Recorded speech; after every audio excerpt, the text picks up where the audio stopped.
Yeah, DB. Oh, just cleaning out the deadwood. Okay. Look, Mr. Cannell, I just can't afford to be without work right now, not even for a day. I've got a mother and 2 kid sisters. More good luck telegrams. Well, you know how it is. I've just got to keep on working, see? Sorry, sister. I was sent down here to clean house. I told you I can't use your column anymore. It's lavender and no lace. Send those other people in. I'll tell you what I'll do. I get $30 a week. I'll take 25, 20 if necessary. I'll do anything you say. It isn't the money. We're after circulation. What we need is fireworks. People who can hit with sledgehammers. Start arguments. Oh, I can do that. I know this town inside out. Oh, give me a chance, All please. right, come in. Cashier's got your check. Who are these people? Gibbs, Furley, Cunningham, Giles. Hey, you, sister. Don't forget to get out your last column before you pick up your check.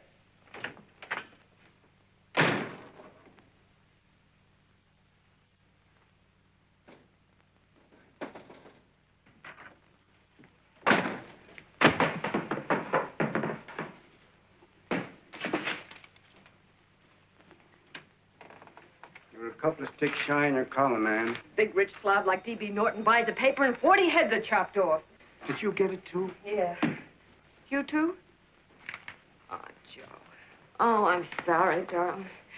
Why don't we tear the building down? Before you do, Ann, perhaps you'd better finish this column. Yeah, lavender and old lace. Wait, Joe. Wait. Wants fireworks, huh? Okay.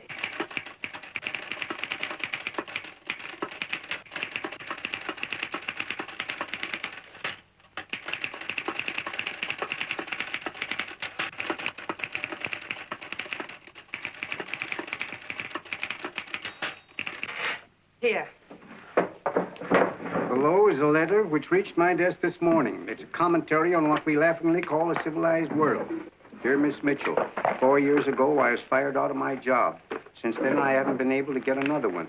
At first, I was sore at the state administration because it's on account of the slimy politics here we have all this unemployment. But in looking around, it seems the whole world's going to pot. So in protest, I'm going to commit suicide by jumping off the City Hall roof. Signed, a disgusted American citizen, John Doe.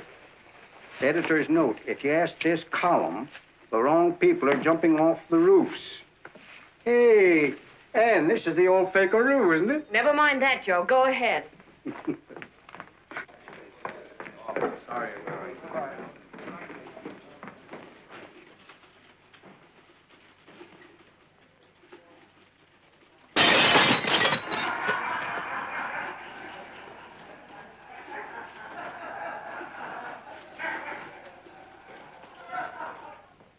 And it's because of the slimy politics that we have all this unemployment here.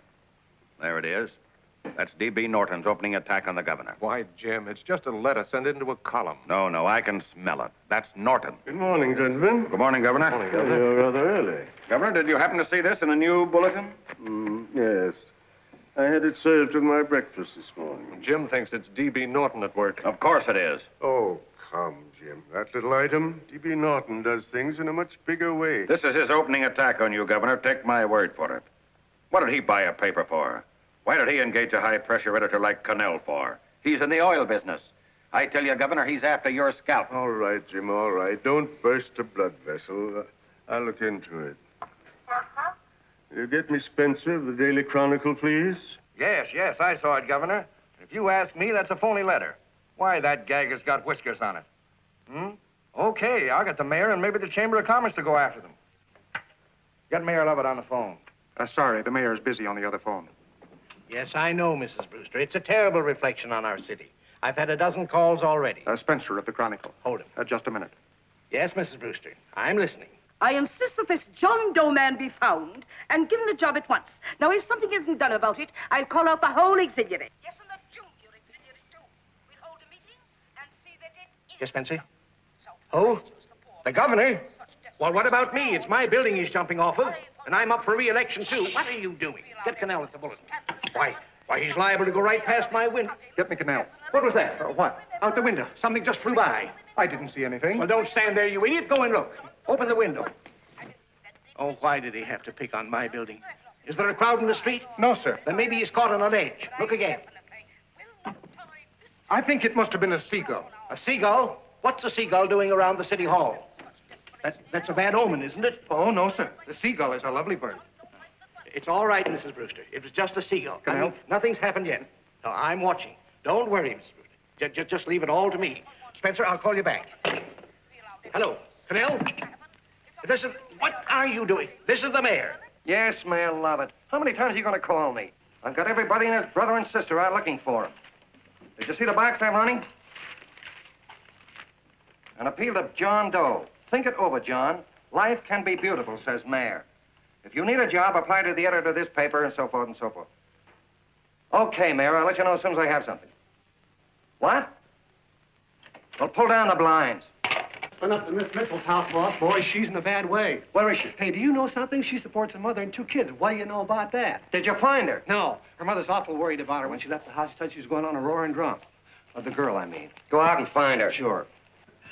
Hey, but the biggest thing I didn't tell you, her old man's Hello? Doc Mitchell. You know the doctor Yeah. saved my mother's life and wouldn't take any money for it? You remember that. Okay, boss, I'll go and look for her.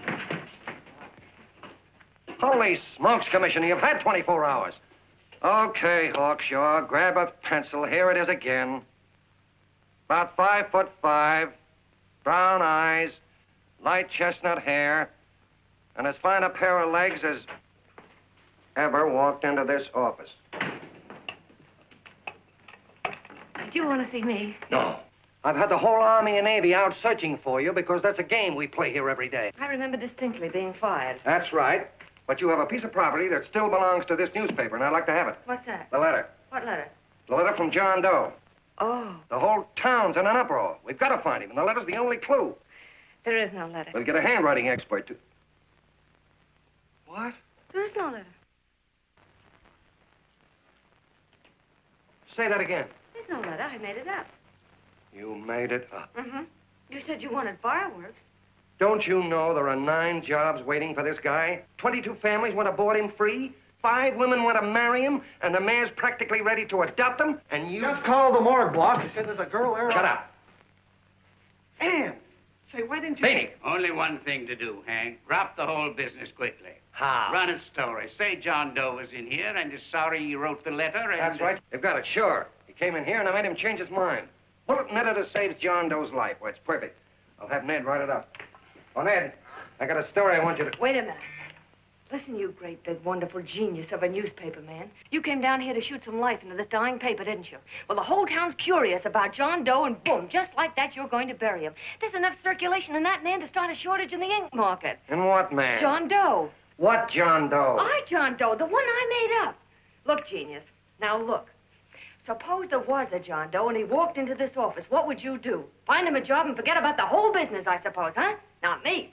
I'd make a deal with him. A deal? Sure, when you get hold of a stunt that sells papers, you don't drop it like a hot potato. Well, this is good for at least a couple of months. You know what I'd do? Between now and, let's say, Christmas when he's going to jump, I'd run a daily on. Starting with his boyhood, his schooling, his first job. A wide-eyed youngster facing a chaotic world. The problem of the average man, of all the John Does in the world. Now, then comes the drama. He meets discouragement. He finds the world his feet of clay. His ideals crumble. So what does he do? He decides to commit suicide and protest against the state of civilization. He thinks of the river, but no. No, he has a better idea. The city hall. Why? Because he wants to attract attention. He wants to get a few things off his chest, and that's the only way he can get himself heard. So? So he writes me a letter, and I dig him up. He pours out his soul to me. And from now on, we quote, I protest by John Doe. He protests against all the evils in the world. The greed, the lust, the hate, the fear. All of man's inhumanity to man. Arguments will start. Should he commit suicide or should he not? People will write in pleading with him. But no, no, sir. John Doe will remain adamant. On Christmas Eve, hot or cold, he goes. See? Very pretty. Very pretty indeed, Miss Mitchell. But would you mind telling me who goes on Christmas Eve? John Doe. What John Doe? The one we hire for the job, you lunkhead. Wait a minute. Let me get this through this lame brain of mine. Are you suggesting we go out and hire someone to say he's going to commit suicide on Christmas Eve? Is that it? Well, you're catching on. Who, for instance? Anybody. Beanie'll do. Why, sure. Who, me? Jump off a... Oh, no, any time at Christmas. I'm superstitious.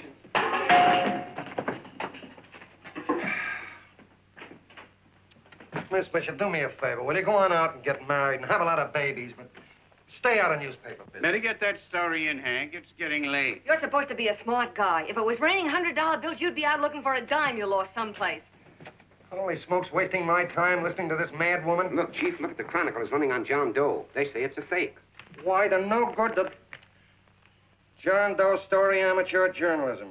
It's palpably phony. It's a wonder anyone is taking it serious. What do you think of those guys? That's fine. That's fine. Now fall right into their laps. Go ahead. Say John Doe walked in and called the whole thing off. You know what that's going to sound like on top of this. That's all, Ned. Thank you. All right. Amateur journalism, huh? Why, that bunch of sophomores, I can teach them more about... Hey, boss, get a load of this. What? Look. What do they want? They all say they wrote the John Doe letter. boss. Oh, they all wrote the letter. Tell them all to wait. Look, Mr. Cannell, one of those men is your John Doe. They're desperate and will do anything for a cup of coffee. Pick one out and you can make the Chronicle eat their words. I'm beginning to like this. If you ask me, Hank, you're playing around with dynamite. No. The gal's right. We can't let the Chronicle get the laugh on us. We've got to produce a John Doe now. Amateur journalism, huh? I'll show those guys. Sure, and there's no reason for them to find out the truth either, because naturally, I won't say anything. Okay, sister, you get your job back. Plus a bonus. What bonus? Or the bonus of $1,000 the Chronicle was going to pay me for this little document. You'll find it says, I, Ann Mitchell, hereby certify that the John Doe letter was created by me. I can read. Sorry.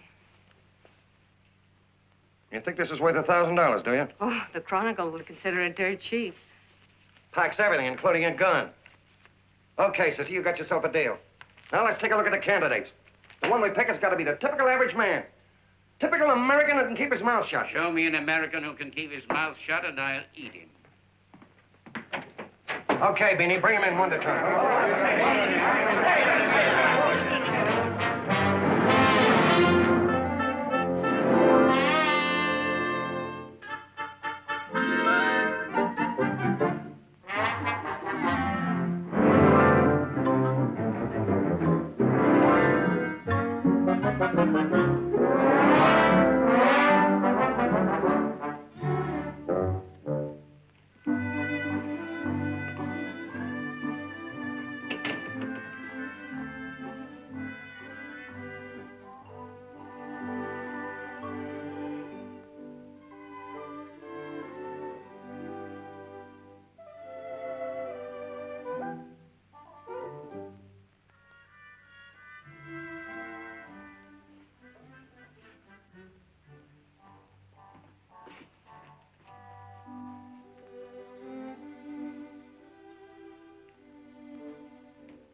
Did you write that letter to Miss Mitchell?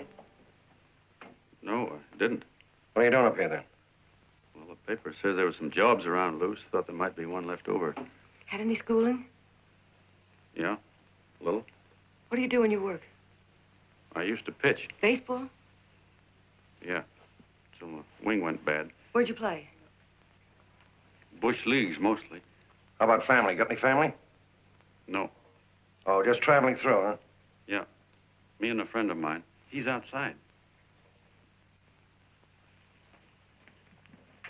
Looks all right. Oh, it's perfect. A baseball player. What could be more American? Wish he had a family, though. Be less complicated without a family. Look at that face. It's wonderful. They'll believe him. Come on. What's your name? Willoughby. John Willoughby. Long John Willoughby, they called me in baseball. Would you like to make some money? Yeah. Maybe. Would you be willing to say you wrote that letter and stick by it?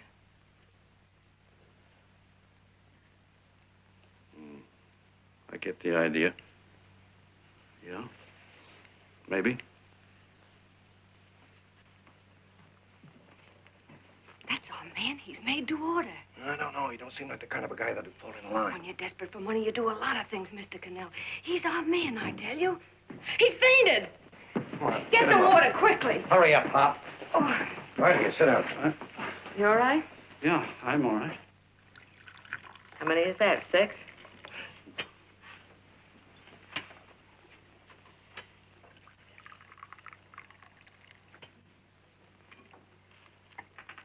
Pretty hungry, weren't you?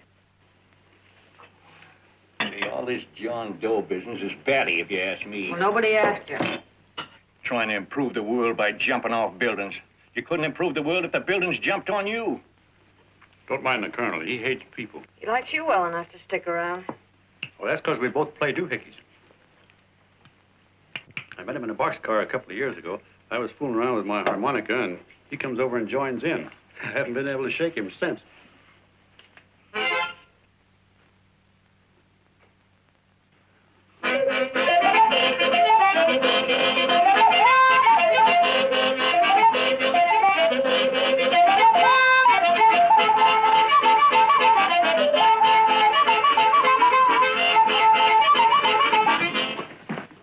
Here he is. No, you can't take pictures of him like that, eating a sandwich and with a beard.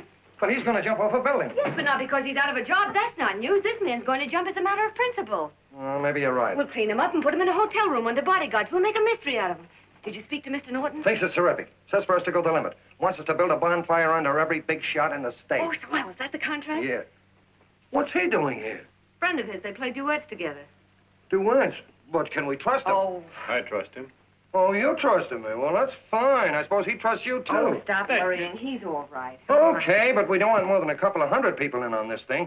Now, the first thing I want is an exact copy of the John Doe letter in your own handwriting. I've got it already. Here. Now, that's fine. Now, I want you to sign this agreement. It gives us an exclusive story under your name, day by day, from now until Christmas. On December 26th, you get one railroad ticket out of town. And the bulletin agrees to pay to have your lawn fixed. That's what you want, isn't it? Yeah, but it's got to be by Bonesetter Brown. Okay, Bonesetter Brown goes. Here, sign it. Meanwhile, here's $50 spending money. That's fine. Beanie? Yes, boss. Take charge of him. Get him a suite at the Imperial and hire some bodyguards. Yeah, and some new clothes, Beanie. Think we better have him to Laos? Yeah. Both of them? Yes, both of them, but don't let them out of your sight. Hey, Beanie, gray suit, huh? Yeah. Okay, fellas.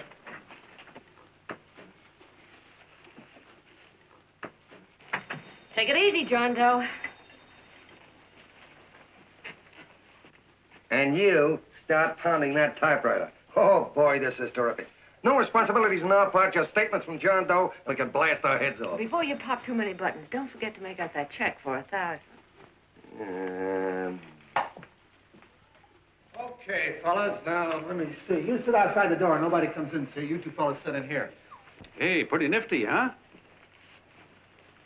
You ain't gonna get me to stay here. Sure you are. No, sir. That spot under the bridge where we slept last night's good enough for me. Say, what'll I do with this baggage? Let's stick him in the bedroom. Give me mine. I ain't staying. You know, we were headed for the Columbia River country before all this John Doe business came up. You remember that, don't you? Sure, I remember. Say, your ears popped coming up in the elevator. Mine did. All along, John. I tell you, it's no good. You're gonna get used to a lot of stuff that's gonna wreck you. Why, that $50 in your pocket's beginning to show up on you already. And don't pull that on me, neither. Stop worrying, Colonel. I'm going to get my arm fixed out of this. Hey, here's some cigars the boss sent us. Have one. Hey, Help cigar. yourself. No.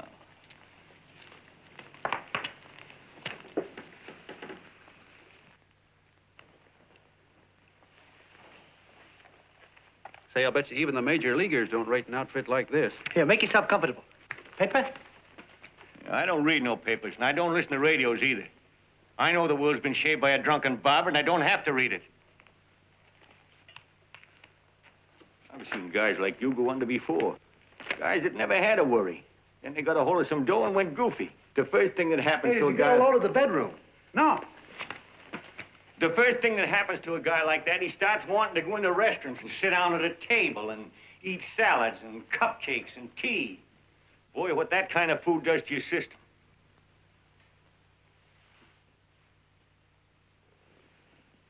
The next thing the dope wants is a room. Yes, sir, a room with steam heat and curtains and rugs. And before you know it, he's all softened up and he can't sleep unless he has a bed.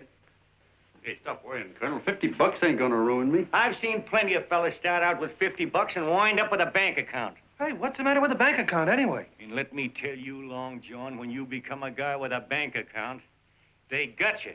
Yes, sir, they got you. Who's got him? The helots. Who? Hey, there's the City Hall tower I was supposed to jump off of. It's even higher than this. Who's got him? The helots. Woo! Hey, wait a minute! You're not supposed to jump till Christmas Eve. Do you want to get me in a jam? If it's Gonna get you in the jam will do you a favor. I won't jump. And when they got you, you got no more chance than a road rabbit. Hey, who'd you say was going to get him? Say, is this one of those places where you ring if you want something? Yeah, just use the phone. Boy, I've always wanted to do this. Hey, Doc, look. Look, Doc. Give me that again, will you? Who's going to get him? The helots. Who are they? Listen, sucker, you ever been broke? Sure, mostly often. All right. You're walking along. Not a nickel in your jeans. You're free as the wind. Nobody bothers you. Hundreds of people pass you by in every line of business. Shoes, hats, automobiles, radios, furniture, everything. And they're all nice, lovable people. And they let you alone. Well, is that right? Then you get a hold of some dough, and what happens? All those nice, sweet, lovable people become helots. A lot of heels. They begin creeping up on you, trying to sell you something. They get long claws, and they get a stranglehold on you. And you squirm, and you duck, and you holler, and you try to push them away, but you haven't got a chance. They got you. First thing you know, you own things. A car, for instance. Now your whole life is messed up with a lot more stuff. You get license fees, and number plates, and gas, and oil, and taxes, and insurance, and identification cards, and letters, and bills, and flat tires, and dents, and traffic tickets, and motorcycle cops, and courtrooms, and lawyers, and fines, and 1,000,001 other things. And what happens? You're not the free and happy guy you used to be. You gotta have money to pay for all those things. So you go after what the other fellas got. And there you are. You're a helot yourself.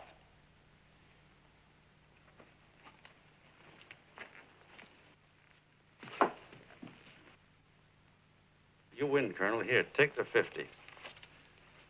Go out and get rid of it. You bet I will, just as fast as I can. I'm gonna get some canned goods, a fishing rod, and the rest I'm gonna give away. Give away? Hey, get me a pitcher's glove. I gotta get some practice. Say, he's giving it away. I'm going to get me some of that. Hey, come back here, you helot. Will you send up 5 hamburgers with all the trimmings, 5 chocolate ice cream sodas, and 5 pieces of apple pie? No, apple with cheese. Yeah, thanks.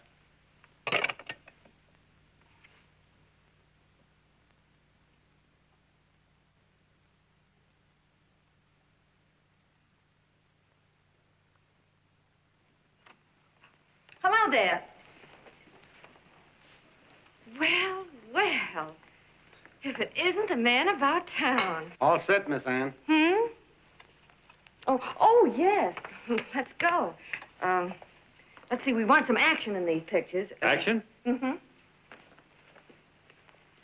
That's good. No. This man's going to jump off a roof. Oh. Here, wait a minute. Let me comb your hair. Sit down.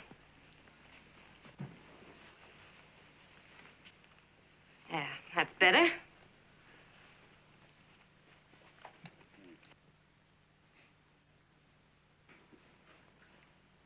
You know, he's got a nice face, hasn't he? Yeah, he's pretty. Here, sit down. Quiet, egghead. All right, now a serious expression. Can't. I'm feeling too good. Oh, come on now. This is serious. You're a man disgusted with all of civilization. With all of it? Yes, you're sore at the world. Come on now. Oh, crabby guy, huh? Yeah. No.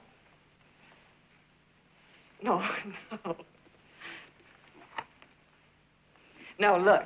You don't have to smell the world. Well, all those guys in the Never picture mind stand... those guys. All right, stand up. Now, let's see what you look like when you protest. Against what? Against anything. Just protest. You got me. Oh, look, I'm the umpire, and you just cut the heart of the plate with your fast one, and I called it a ball. What would you do? Oh, you did, huh? Yeah. Why can't you call him right, you boneheaded... Grab it, Eddie, grab it!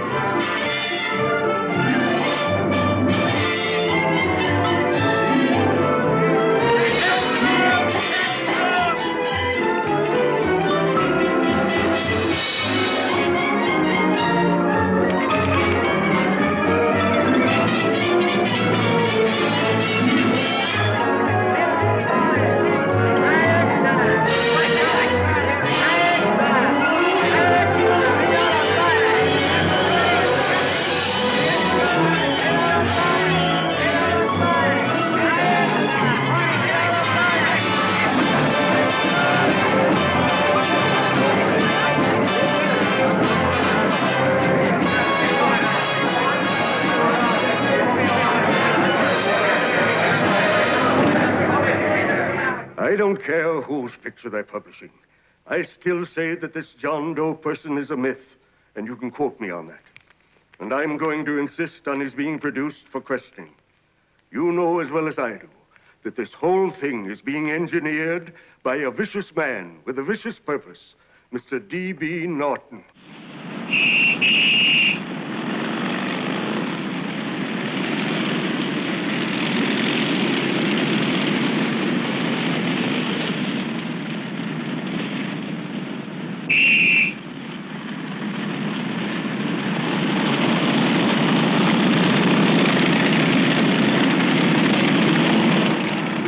And Miss Mitchell are at the house, sir. Oh, they are?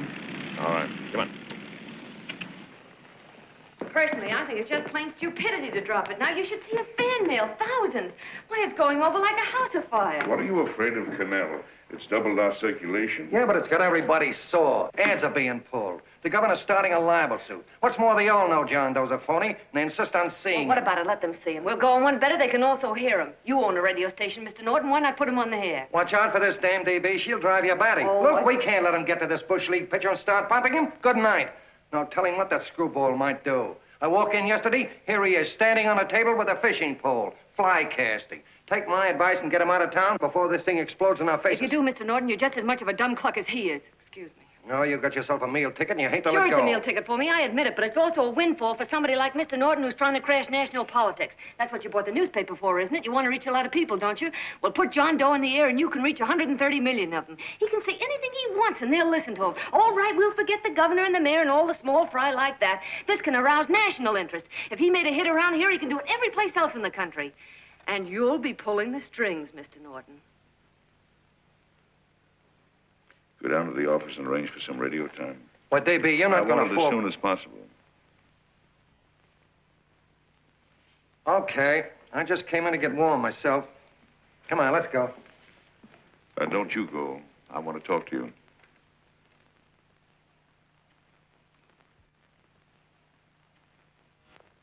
Sit down.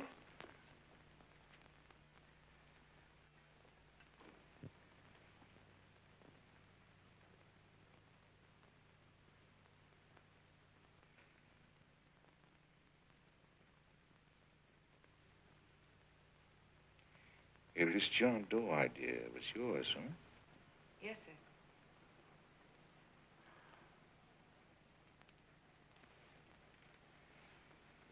How much money do you get? $30. $30. Well, what are you after? I mean, what do you want? A journalistic career? Money. Money? Well, I'm glad to hear somebody admit it. Do you suppose you could write a radio speech that would put that fellow over? Oh, I'm sure I can. Do it, and I'll give you $100 a week. $100? That's only the beginning. You play your cards right, and you'll never have to worry about money again. Oh, I knew it. Hello. Hello. Whenever there's a pretty woman around. This is my nephew, Ted Sheldon, Miss Mitchell. How do you do? How do you do? All right, Casanova, I'll give you a break. See that Miss Mitchell gets a car to take her home. Always reading my mind, aren't you? Thank you very much for everything. And Miss Mitchell, I think from now on you'd better work directly with me. Yes, sir.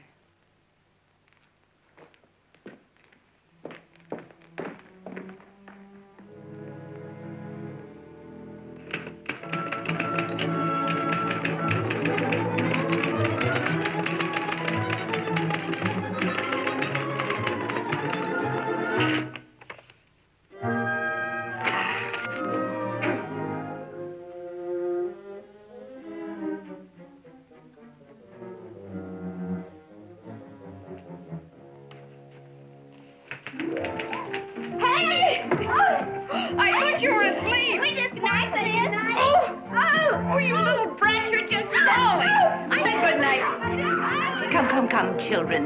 It's past your bedtime. Go on, Mama. Come on, quick, come on. Now, keep Booch off the bed. Fork through me. I'm done. I'll never get this speech right. Oh, yes, you will, Ann, dear. You're very clever. Yeah, I know. What are you looking for? Your purse, I need $10. What for? I gave you 50 just the other day. Yes, I know, dear, but Mrs. Burke had her baby yesterday. 9 pounds. And there wasn't a thing in the house. And then the community chest lady came. And the 50's all gone, huh? Who's the 10 for? The Websters. The Websters. You remember those lovely people your father used to take care of. I thought I'd buy them some groceries. Oh, Anne, dear, it's a shame those You're poor... marvelous, Ma. You're just like Father used to be. Do you realize a couple of weeks ago we didn't have enough to eat ourselves? Well, yes, I know, dear, but these people are in such need. And we have plenty now. If you're thinking of that $1,000, forget it. It's practically all gone. We owed everybody in town. Now, you just got to stop giving all your money away. Oh, Anne, dear. Oh, I'm sorry, Ma. Oh, don't pay any attention to me. I guess I'm just upset about all this. Gee whiz, here I am with a great opportunity to get somewhere, to give us security for once in our lives, and I'm stuck. If I could put this over, your Mrs. Burke can have 6 babies. You mean this speech you're writing? Yeah, I don't know. I simply can't get it to gel. I created somebody who's going to give up his life for a principle. Hundreds of thousands of people are going to listen to him over the radio. And unless he says something that's sensational, it's just no good. Well, honey, of course, I don't know what kind of a speech you're trying to write, but judging from the samples I've read, I don't think anybody will listen. What? Darling, there's so many complaining political speeches. People are tired of hearing nothing but doom and despair on the radio. If you're going to have him say anything, why don't you let him say something simple and real, something with hope in it? If your father were alive, he'd know what to say. Oh, yeah. Father certainly would. Wait a minute.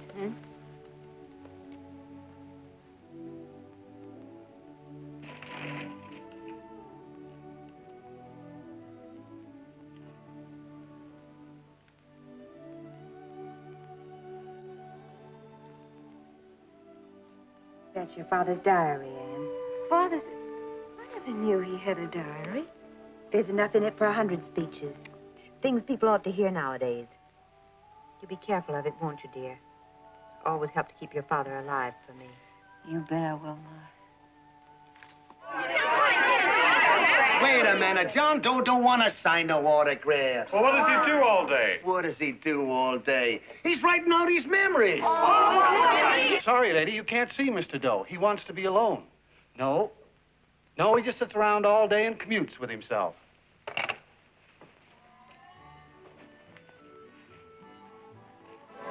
Oh!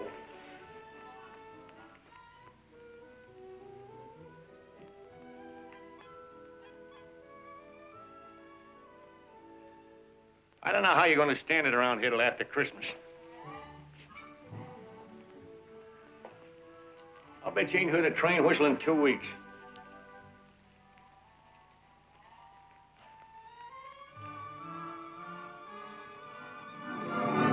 Steve, right!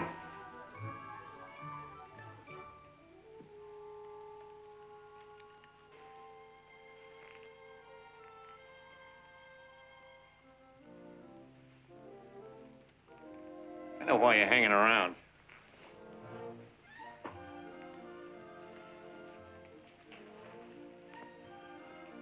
You're stuck on the girl. That's all a guy needs is to get hooked up with a woman.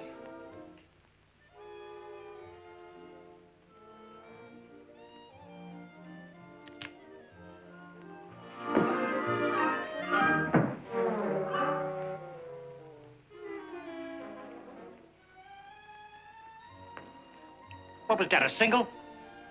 First baseman dropped the ball. Butterfingers. Tough luck, pal.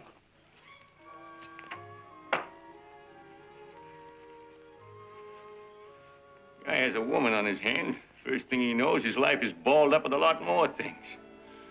Furniture.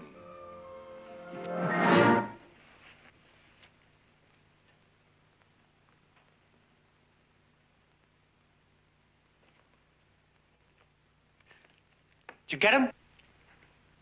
You're out. Swell. What's this, the end of the 8th? 9th.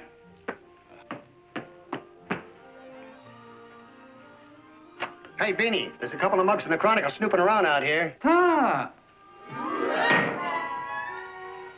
Come on, Angel Face. Gangway. What's the score, Angel Face? 3-2, our favor. Gee, that's great.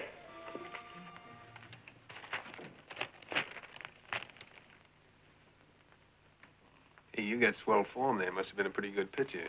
Pretty good. Say, I was just about ready for the major leagues when I chipped a bone in my elbow. I got it pitching a 19-inning game. 19? Yeah. There was a major league scout there watching me, too. And he came down after a game of the contract. You know what? I couldn't lift my arm to sign it. I'll be okay, though, as soon as I get it fixed up. It's too bad. What do you mean, too bad? Huh? Oh, that you'll never be able to play again. What are you talking about? I just told you I was going to get Well, you know how they are in baseball if a guy's mixed up in a racket. Racket? What do you mean? Well, I was just thinking about this John Doe business. Why, as soon as it comes out it's all a fake, you'll be washed up in baseball, won't you? Yeah. Hey, doggone. I never thought about that.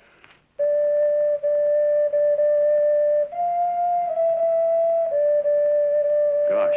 And another thing, what about all the kids in the country? The kids that idolize ball players. What are they going to think about you? Yeah. Hey, Colonel. Did you hear that? I gotta figure some way out of this thing. Elevators are still running. I know one way you can do it. How? Well, when you get up there on the radio, all you have to do is to say the whole thing's a frame-up. Make you a hero sure as you're born. Yeah, but how am I gonna get my arm fixed? Well, that's a cinch. I know somebody that'll give you $5,000 just to get up on the radio and tell the truth. $5,000? Yeah, $5,000, and he gets it right away. You don't have to wait till Christmas. Look out, Long John. They're closing in on you. Say, who's putting up this dough? Fellow runs the Chronicle. Here's the speech you make, and it's all written out for you. $5,000. Holy mackerel, I can see the helots coming, the whole army of them. It's on the level.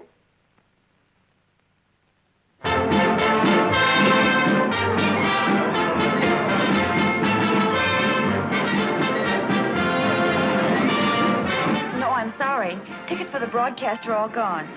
Phone the bulletin. Sorry, no more tickets left.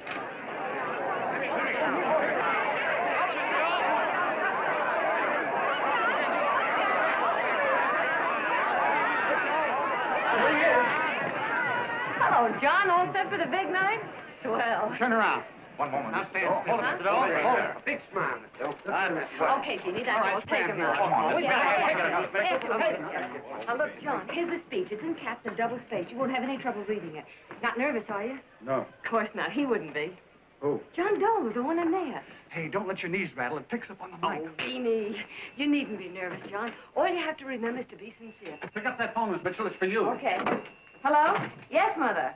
Oh, thank you, darling. Oh, there he is, the poor dear man. Oh, good luck to you, Mr. Doe. We want you to know that we're all for you. The girls all decided that you're not to jump off any roof at all. Even if we have to, we'll stop it. You got the speech I gave you? Yeah. Now, look. I'll give this money to the colonel just as soon as you get started. We'll have a car waiting at the side entrance for you. Okay. How'd you get in here? Huh? Oh, I just came in to wish him Come luck. on, out. Mother says good luck, too. John, when you read that speech, please believe every word of it. He's turned out to be a wonderful person, John. Who? John Doe, the one in the speech. Oh. You know something? I've actually fallen in love with him. All right, there he is, sister. Now, come on, plenty of both. What's the idea? No, that's too much. Not so much. Come on. That's it. Oh, this One is more, no please. time for cheap publicity, Mr. Cannell. Listen, if that guy lays an egg, I want to get something out of it. I'm getting a Jane Doe ready. Oh, come on. Here, Will you, fellas? here you Give me a are. All right, chance. that's I enough. have to ready. Just one more, will Well, you, that's please? fine, honey. You go ahead. All right, I need one more. You're ready, honey. Go ahead. How you doing? Oh. All right, Benny, bring him in. Holy smoke, a half a helot. There you are, boss, just like you ordered. Symbols of little people. Okay, get him up. All right, young fella. This is ridiculous, Mr. Cannell. Come on, give me a chance. The man's on the air for you. One shot. Oh, fellas, I told you could have all the pictures you want. No, come on, ask. You can have a... Come on, that's right. Afterwards, you can get all the pictures you want. Thank you very much. Come on, will you? Afterwards, that's right. Come on, Snooks, you better bail out. Okay, goodbye, Mr. Doe. Beanie, will you? All right. Better get ready. 1 minute to go. Wow, Hey, 1 minute to go and the score is nothing to nothing. Now, please, John, you won't let me down, will you? Will you? Of course you won't. If you'll just think of yourself as the real John Doe. Listen, everything in that speech are things a certain man believed in. He was my father, John. And when he talked, people listened. And they listened to you, too. Funny. You know what my mother said the other night? She said to look into your eyes, that I'd see Father there. Hey, what do you say? Okay, we're coming. Come on. Now, listen, John, you're a pitcher. Now get in there and pitch. Good luck. Give him room, let him through. Come on.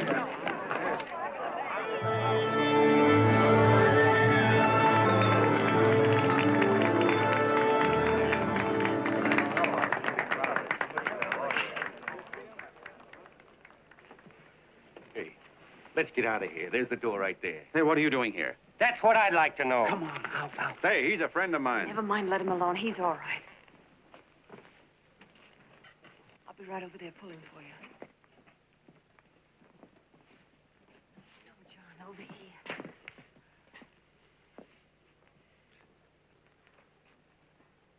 Stand by.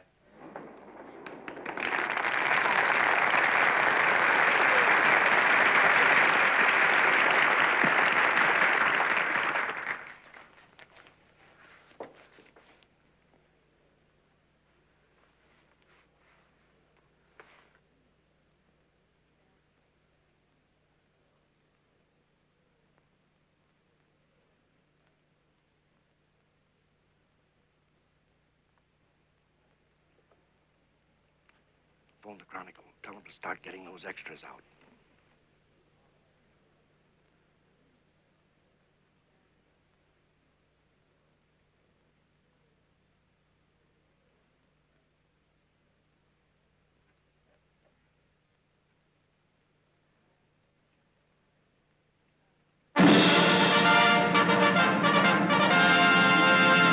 And good evening, ladies and gentlemen. This is Kenneth Fry speaking for the New Bulletin.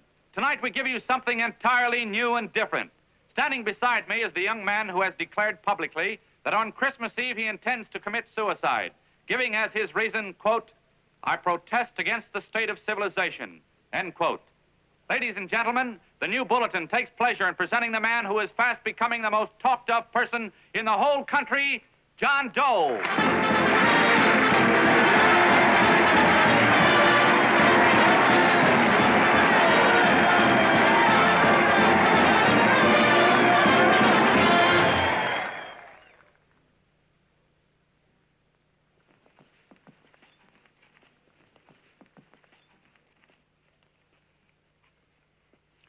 Ladies and gentlemen,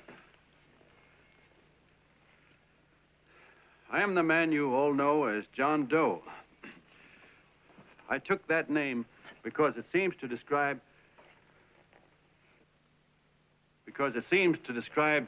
the average man. And that's me. And that's me. Well, it was me before I said I was going to jump off the city hall roof at midnight on Christmas Eve. Now I guess I'm not average anymore. Now I'm getting all sorts of attention. From big shots, too. We've been double-crossed. The mayor and the governor, for instance. They don't like those articles I've been writing. You're an imposter, young fellow. That's a pack of lies you're telling. Who wrote that speech for you? Benny, get that guy. Hey, Ken. Hey, radio guy. The publicity stuff from the bulletin, that's what it is. Spencer. Ladies and gentlemen, the disturbance you just heard was caused by someone in the audience who tried to heckle Mr. Doe. The speech will continue.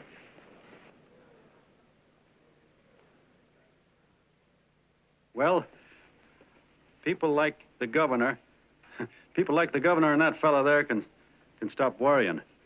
I'm not going to talk about them. I'm going to talk about us, the average guys, the John Does. If anybody should ask you what the average John Doe is like, you couldn't tell him because he's a million and one things. He's Mr. Big and Mr. Small. He's simple and he's wise. He's inherently honest, but he's got a streak of larceny in his heart. He seldom walks up to a public telephone without shoving his finger into the slot to see if somebody left a nickel there.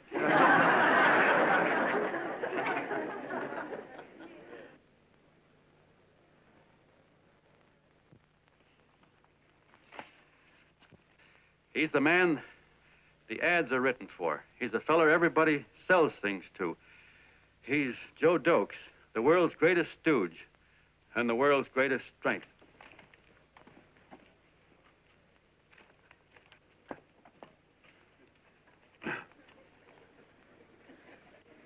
Yes, sir.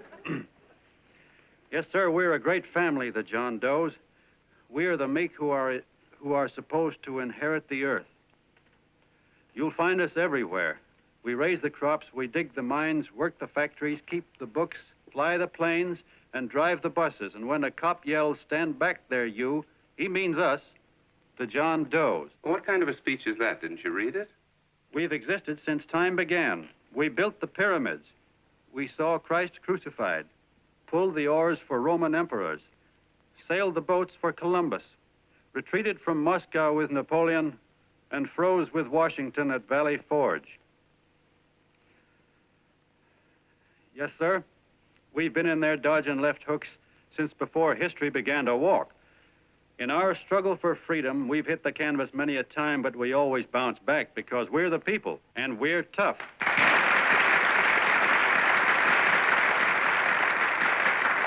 They've started a lot of talk about free people going soft, that we can't take it.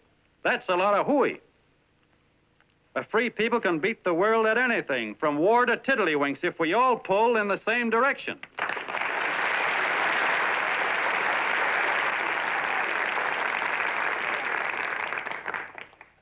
I know a lot of you are saying, "What can I do? I'm just a little punk. I don't count." Well, you're dead wrong. The little punks have always counted, because in the long run, the character of a country is the sum total of the character of its little punks.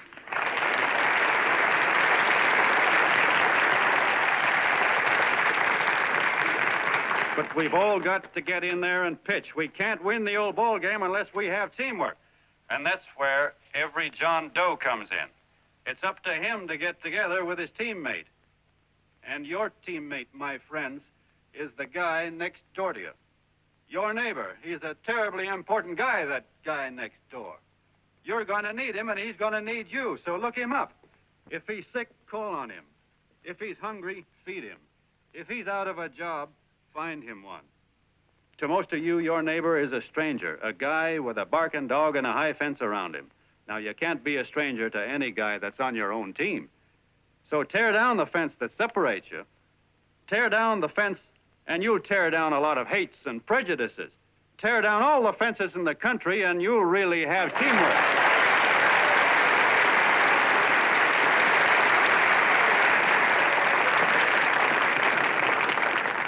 I know a lot of you are saying to yourselves, he's asking for a miracle to happen. He's expecting people to change all of a sudden. Well, you're wrong. It's no miracle. It's no miracle because I see it happen once every year, and so do you, at Christmas time. There's something swell about the spirit of Christmas, to see what it does to people, all kinds of people. Now, why can't that spirit, that same warm Christmas spirit, last the whole year round? Gosh, if it ever did, if each and every John Doe would make that spirit last 365 days out of the year, we'd develop such a strength, we'd create such a tidal wave of goodwill that no human force could stand against it. Yes, sir, my friends. The meek can only inherit the earth when the John Does start loving their neighbors. You better start right now. Don't wait till the game is called on account of darkness. Wake up, John Doe. You're the hope of the world.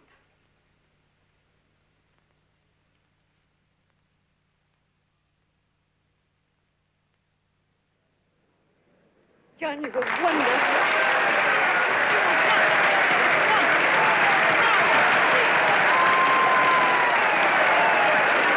Let's get out of here. Now you're talking.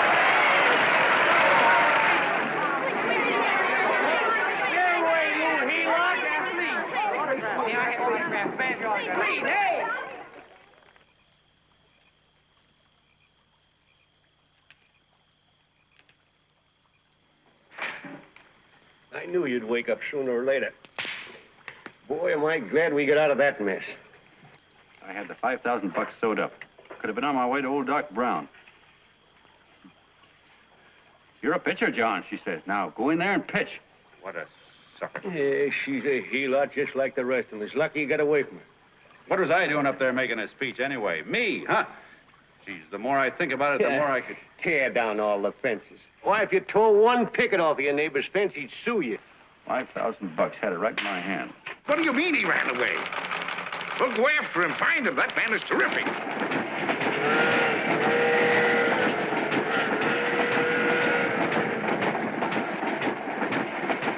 Columbia River, here we come.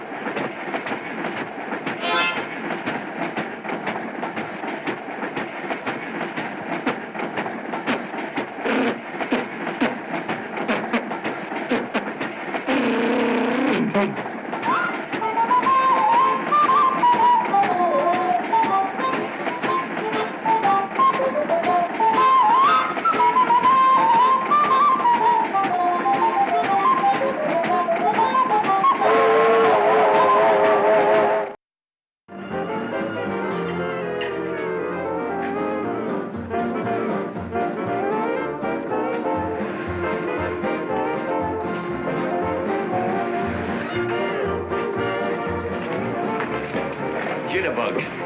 Yeah. Say, how much money we got left? 4 bits. Better make it donuts, huh? Yeah.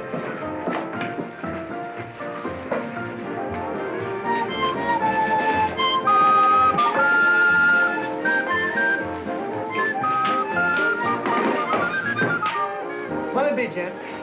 Have you got a couple of steaks about that big and about that thick? Yeah, with hash brown potatoes and tomatoes and apple pie and ice cream and coffee. And donuts, I know. Hey, Ma, Seekers, a pair. Fingers a pair coming up. Glad he took the tea out of that.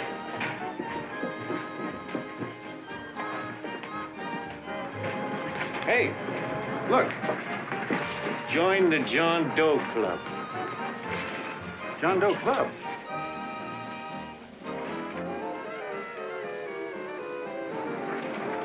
Uh-oh. You John Doe? Who? John Doe. Ah, you need glasses, buddy. Oh, but gee, it's a spitting image of John Doe. Yeah, but his name is Willoughby. I'm John Willoughby. I'm a baseball player. Sure. Oh, no, I'd know that voice anyway. You can't kid me. You John Doe. Hey, Ma! Ma! That's John Doe. John Doe. Yeah, sitting right there, big as life. Who'd you say it was? John Doe, the big guy there. Pictures in the paper. That's John Guy. John Doe. John Doe. Sitting right there, John Doe. Hey, operator. Dan's Beanery. Look, call everybody in town. John Doe was just in my place. Yeah, he ordered donuts.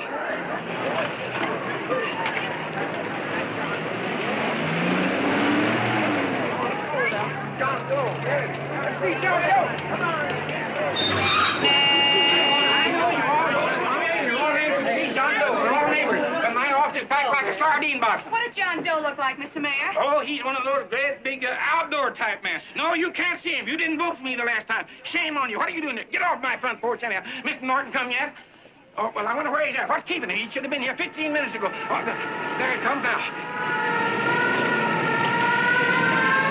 Now, everybody on your dignity. Don't do anything to disgrace us. A little town, but we got to show off. Better let me talk to him. All right, but present it to him as a great cause for the common man. Ah, here they come. Now, give him room down there. Give him room, folks. Come on now. Come on. Here they come. Here they come. Here's Mr. Norton. How do you do, Mr. Norton? I'm Mayor Hawkins. Here's Mr. Norton. Let me go, you darn fool. I'm the mayor. Mr. Norton. Mr. Norton. Mr. Norton. I'm Mayor Hawkins. Your office telephoned me to hold him. Well, that's fine. How is he? Oh, he's fine. He's right in my office there. You know, it's a big honor having John Doe here, and you too. Haven't had so much excitement since the old city hall burned down. People are so excited in the electoral scrolls of Matilda Dolan, phone the newspapers, telling Mr. Norton's here. Step right inside, Mr. Norton. My office. Very comfortable here, Mr. Norton. Just had it air conditioned. Gangway, please. Make room for Mr. Norton. Gangway. Gangway. Here he is, Mr. Norton. Well taken care of. The neighbors are serving him a light lunch. Hello, John. Mr. Mayor, if you don't mind, we'd like to talk to him alone. Why, certainly, certainly. All right, everybody. Clear out. No, but you... Everybody, quickly now. Come on. Come on.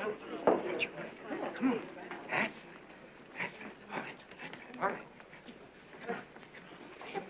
don't argue with me here. Wait till we get home. Don't you push me around like that. Even though I'm your wife, you can't push me around. Look, Mr. Norton, I think you got a lot of nerve having those people hold us here. There's nobody holding you here, Mr. Doe. It's only natural that There's nobody holding us here. Let's get going.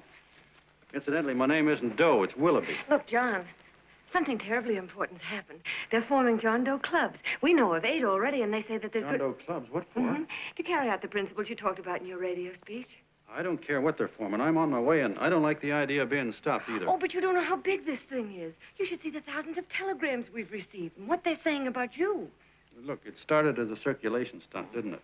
Well, you got your circulation. Now, why don't you let me alone? Oh, it started as a circulation stunt, but it isn't anymore. Mr. Norton wants to get back of it and sponsor John Doe clubs all over the country. He wants to send you on a lecture tour.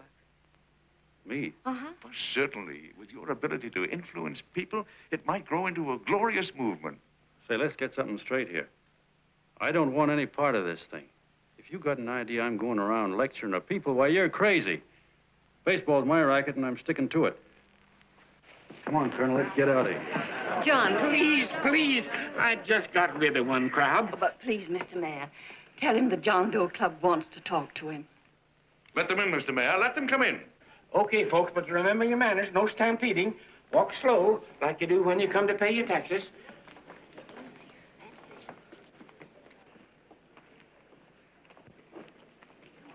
Okay. All right, give me a chance. Come right in. My name's Bert Hanson, Mr. Doe. I'm the head soda jerker at Schwabacker's drugstore. Well, sir, you see, me and my wife, we heard your broadcast, and we got quite a bang out of it, especially my wife. Kept me up half the night saying, that man's right, honey. The trouble with the world is nobody gives a hoot about his neighbor. That's why everybody in town's sore and cranky at each other. And I kept saying, well, that's fine, but how's a guy going to go around loving the kind of neighbors we got? Old Sourpuss, for instance. You see, Sourpuss Smithers is a guy who lives all alone next door to us. He's a cranky old man and runs a second-hand furniture store. We haven't spoken to him for years. I always figured he was an ornery old gent that hated the world because he was always slamming his garage door and playing the radio so loud he kept half the neighbors up. Well, anyway, the next morning, I'm out watering the lawn, and I look over, and there's Sourpuss on the other side of the hedge straightening out a dent in his fender. And my wife yells to me out the window. She says, go on, speak to him, Bert. And I figured, well, heck, I can't lose anything, so I yelled over to him, good morning, Mr. Smithers. He went right on pounding his fender. Was I burned? So I turned around to give my wife a dirty look, and she said, louder, louder, he didn't hear you. So in a voice you could have heard in the next county, I yelled, good morning, Mr. Smithers. Well, sir, you could have knocked me over with a feather. Old Sourpuss turned around, surprised-like, and he put on a big smile, came over and took my hand like an old lodge brother, and he said, good morning, Hanson. I've been wanting to talk to you for years, only I thought you didn't like me. And then he started chatting away like a happy little kid, and he got so excited his eyes all... Well, Mr. Doe, before we got through, I found out Smithers is a swell egg, only he's pretty deaf, and that accounts for all the noises. And he says it's a shame how little we know about our neighbors. And then he got an idea, and he said, how's about inviting everybody someplace where we can all get together and know each other a little better? Well, I'm feeling so good by this time, I'm ripe for anything, so Smithers goes around the neighborhood inviting everybody to a meeting at the schoolhouse, and I tell everybody that comes in the store, including Mr. Schwabacker, my boss. I'm talking too much. Well, I'll be doggone if for 40 people don't show up. Of course, none of us knew what to do, but we sure got a kick out of seeing how glad everybody was just to say hello to one another. Tell him about making Sourpuss chairman. Oh, yeah, we made Sourpuss chairman and decided to call ourselves the John Doe Club. And say, incidentally, this is my wife. Come here, honey. This is my wife, Mr. Doe. How do you do, Mr. Doe? Sourpuss is here, too. Oh, is he? This is Sourpuss, or excuse me, Mr. Smithers, Mr. Doe. That's all right. If you didn't call me Sourpuss, it wouldn't feel natural. Well, anyway, I guess nearly everybody in the neighborhood came except the Delaney's. The Delaney's live in a big house with an iron fence around it, and they always keep their blinds drawn. And we always figured that he was just an old miser that sat back counting his money, so why bother about inviting him?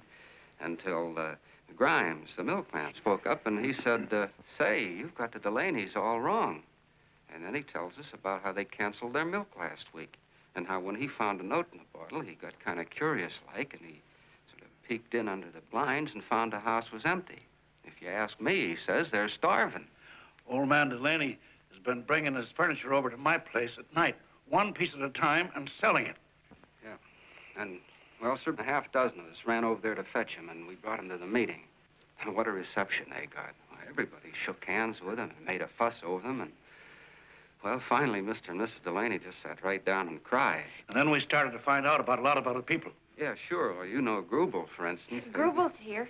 See? Yeah, that's a... Of course, you don't know Grubel, but he's the man that everybody figured was the worst no-account in the neighborhood because he was living like a hermit, and nobody would have anything to do with him. That isn't Little Murphy. The postman told us the truth. Why, Grubel, he says, he lives out of garbage cans because he won't take charity, because it'd ruin his self-respect, he says. Just like you said on the radio, Mr. Doe. Well, sir, about a dozen families got together and gave Grubel a job watering their lawns. Isn't that wonderful? And then we found jobs for 6 other people, and they've all gone off for relief. Yeah, and my boss, Mr. Schwabecker, made a job in his warehouse for old man Delaney. And he gave you that $5 raise. Yeah, wasn't that swell? Why, Bert, I feel slighted. I'd like to join, but nobody asked me. I'm sorry, Mayor, but we voted that no politician could join. Just the John Does of the neighborhood, because you know how politicians are. Well, the reason we wanted to tell you this, Mr. Doe, was just to give you an idea of what you started. And from where I'm sitting, I don't see any sense in you jumping off any building. No. Well, thank you for listening. Goodbye, Mr. Doe.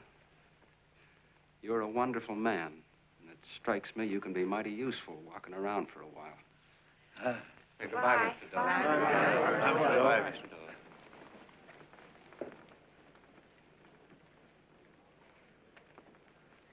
I'm Mrs. Delaney, Mr. Doe. And God bless you, my boy.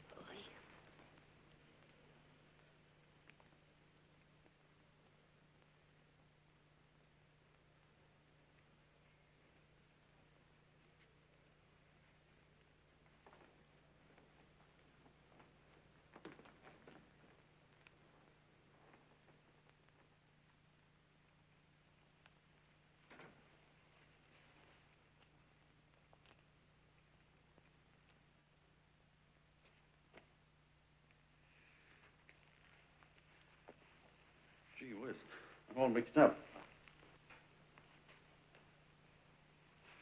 I don't get it. Look, all those swell people think I'm going to jump off a building or something. I never had any such idea. Gosh. The fellow'd have to be a mighty fine example himself to go around telling other people how to... Say, look, what happened the other night was on account of Miss Mitchell here. She wrote the stuff. Don't you see what a wonderful thing this can be? But we need you, John. You're hooked. I can see that right now. They got you. Well, I'm through. For 3 years, I've been trying to get you up to the Columbia River country. First, it was your glass arm. Then it was the radio. And now it's the John Doe clubs. Well, I ain't waiting another minute. Gangway, you helots. Hey, Colonel, wait a minute. Oh, Hey, Colonel! I want you personally to go along with John Doe and Miss Mitchell and handle the press and the radio. Me? Yes, I don't want to take any chances. And Johnson. Yes, Stevie. Your crew will do the mop-up job. They'll follow John Doe into every town, see that the clubs are properly organized and the charters issued. Right. There are only 8 flags up there now. I want to see that map covered before we get through.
like wildfire. If they made demands, I'd understand it. But the John Does ask for nothing. People are going off relief. If this keeps up, I'll be out of a job. As soon as it gets strong enough, we'll find out what John Doe wants. 30 every Thursday, 60 at 60. Who knows what? I'm sorry, boss. They just won't let anybody talk politics to them. It's crazy. We've got to get to them. They represent millions of voters.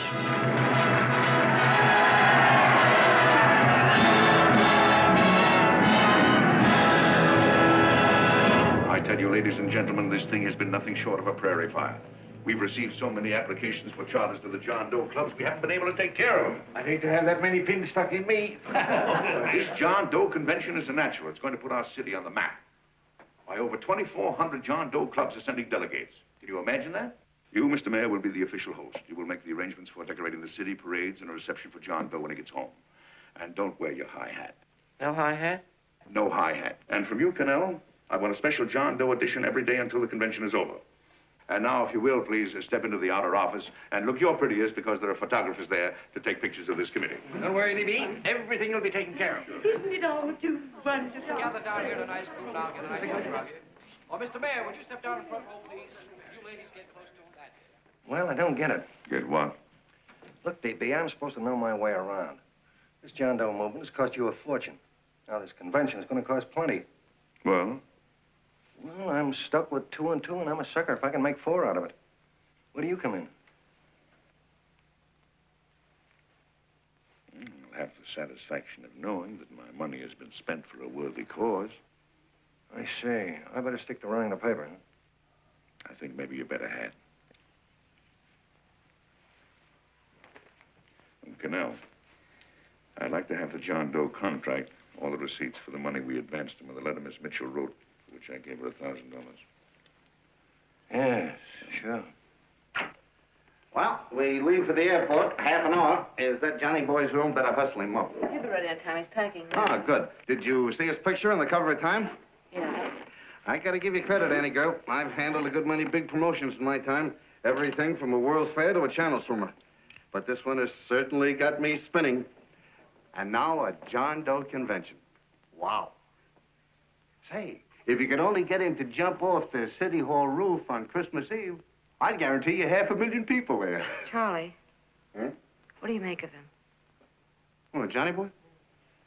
Well, I don't know what angle you want, but I'll give it to you quick. Number 1, he's got great yokel appeal, but he's a nice guy. Number 2, he's beginning to believe he really wrote that original suicide letter that you made up. Number 3, he thinks that you're Joan of Arc or something. Yeah, I know. Number 4, well, you know what number 4 is. He's nuts about you. Yeah, it's running out of his ears. You left out number 5. We're all heels, me especially. Holy smoke. Come in.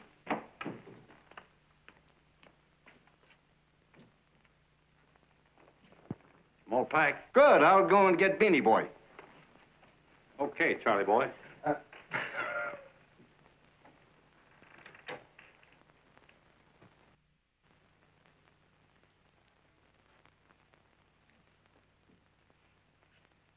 Can I help you pack?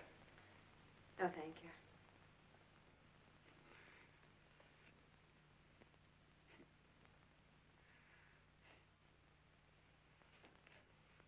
You care if I sit down out here? No.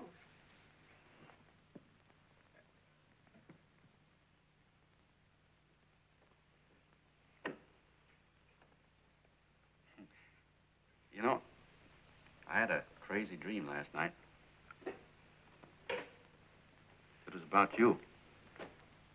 About me. Yeah, sure was crazy. I dreamt I was your father.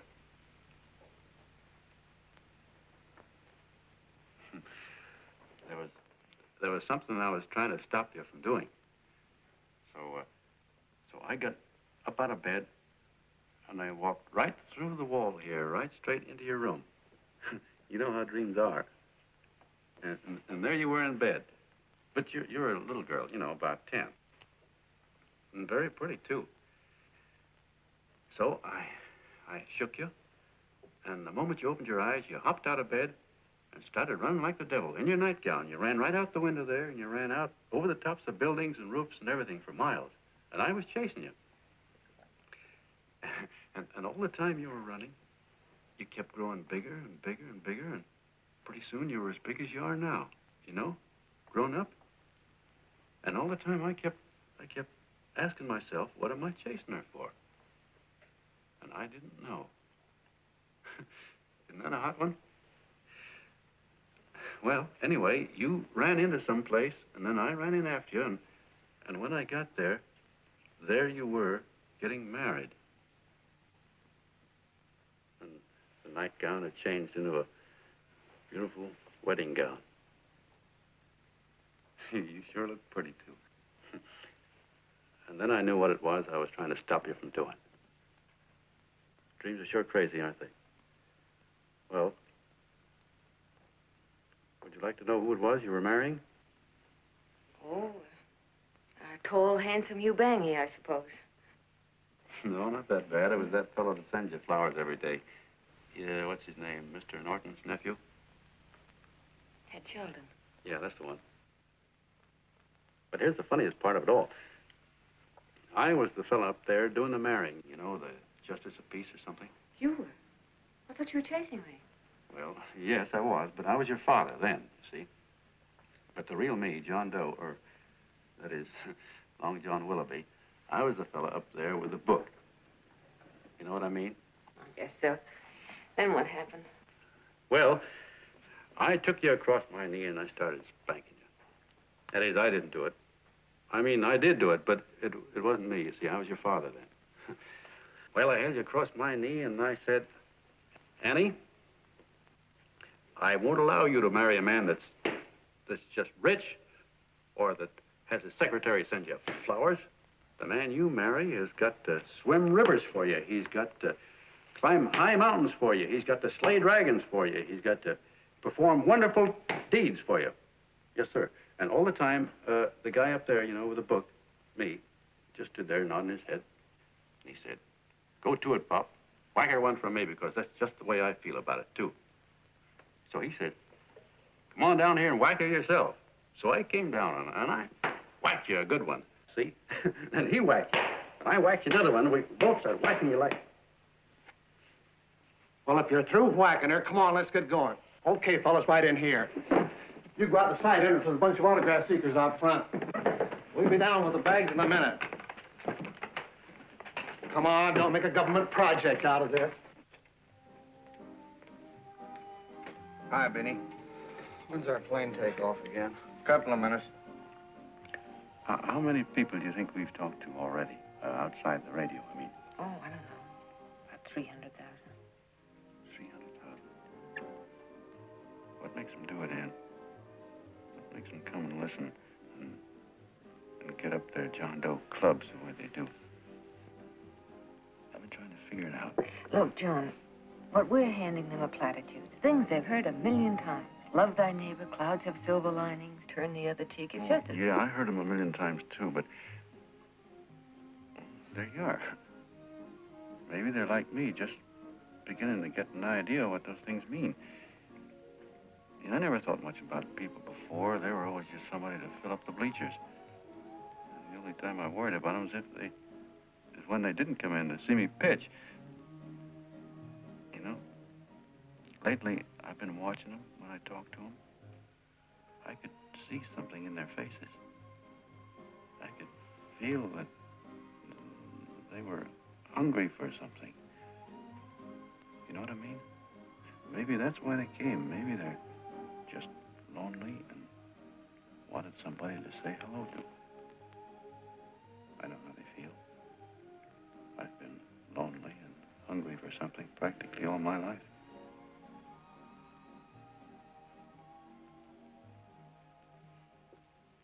All aboard, folks. Yeah, that's true. Oh, somebody else sitting here? No, that's your seat. And this is your coat. Mine? A little token of appreciation. Oh, it's beautiful, D.B. Well, I don't quite know what to say. Well, don't say anything at all. Just sit down. Oh. Go ahead, open it. Oh.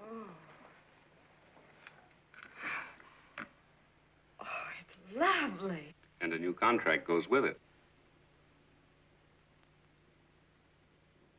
Well, come on, spring it. You've got something on your mind. It must be stupendous. That's what I like about it. Right to the point, like that. All right, Practical Annie, here it is. Tomorrow night, before a crowd of 15,000 people and talking over a nationwide radio hookup, John Doe will announce the formation of a third party. A third party? Yes, the John Doe Party. Devoted entirely to the interests of all the John Does all over the country, which practically means 90% of the voters.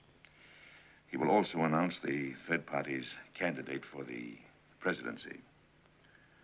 A man whom he personally recommends, a great humanitarian, the best friend the John Does have. Mr. D.B. Norton. Yes.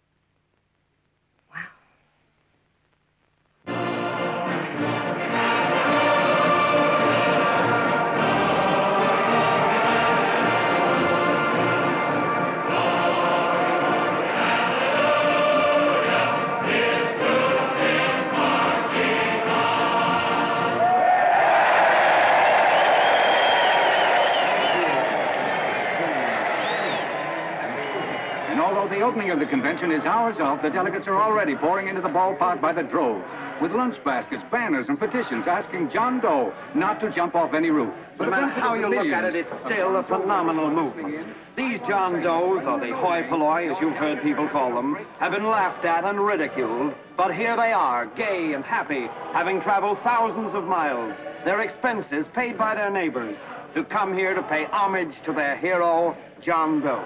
And in these days of wars and bombings, it's a hopeful sign that a simple idea like this can sweep the country. An idea based on friendliness, on giving and not taking, on helping your neighbor and asking nothing in return.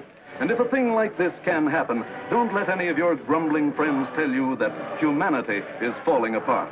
This is John B. Hughes, signing off now and returning you to our main studio until 9 o'clock, when the convention will officially open.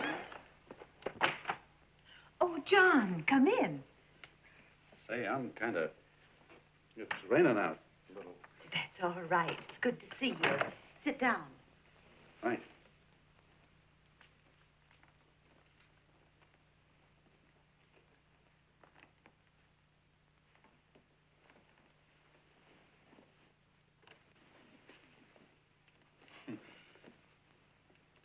It's for Anne.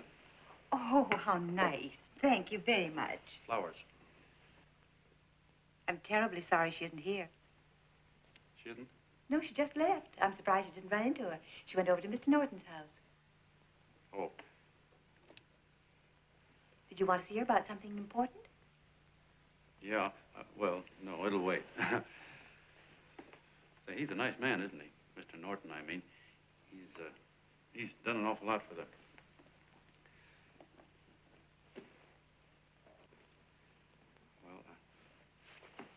Say, my coat's pretty wet. I'm afraid I might have wet the couch a little.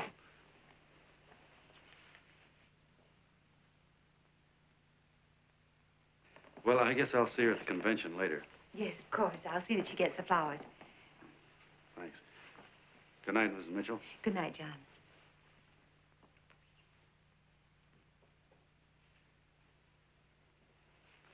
Say, Miss Mitchell, I'm kind of glad Anne isn't here.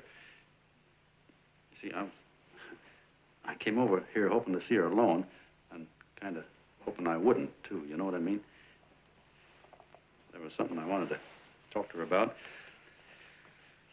But, well, it'll wait, I guess. Good night. Good night, John. Say, look, Mrs. Mitchell, have you ever been married?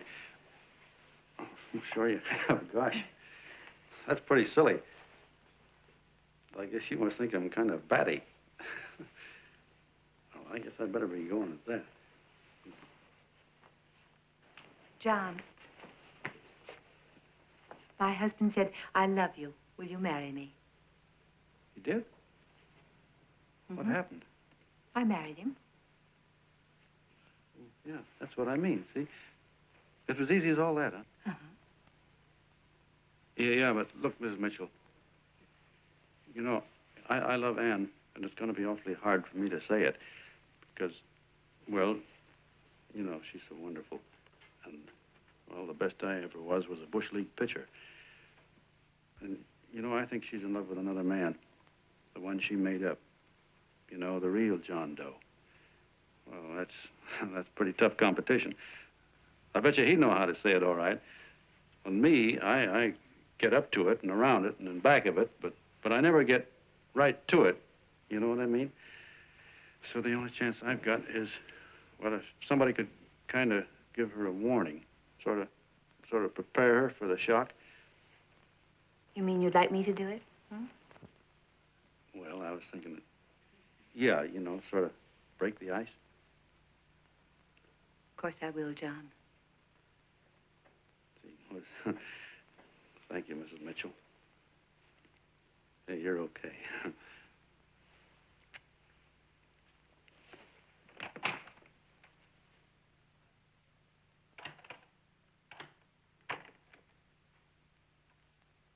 This John Doe meeting's going to be one of the biggest things that ever happened. Why, they're coming from all over. Trains, boxcars, wagons. Look out! Hello, bodyguards. Hey, had your dinner yet? Oh, that's all right. Well, look, no, go ahead and have your dinner. Wait a minute, John.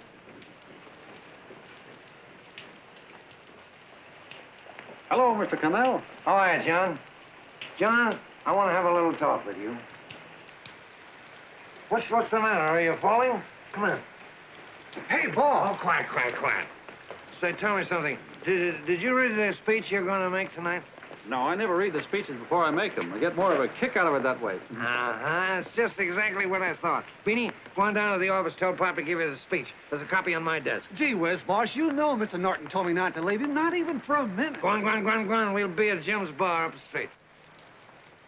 You're a nice guy, John. I like you. You're gentle.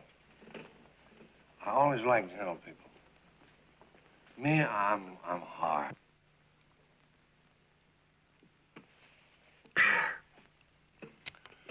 Yep, I'm hard. But you want to know something? I've got a weakness. Never guess that, would you? Well, I have. Want to know what it is? Star-Spangled Banner. Screw you, huh? Well, maybe it is, but play the Star-Spangled Banner. I'm a sucker for it. Always gets me right here. You know what I mean? Yeah, it gets me right back here. Oh, back there, huh? Well, every man to his own taste. You weren't old enough. You weren't old enough for the World War, were you, Jim? No, of course not. No, you must have been just a kid. I was just ripe and raring to go. You know what my old man did when I joined up? He joined up, too. Got to be a sergeant. And here's a kick for you. We were in the same outfit. Funny, huh? Hmm?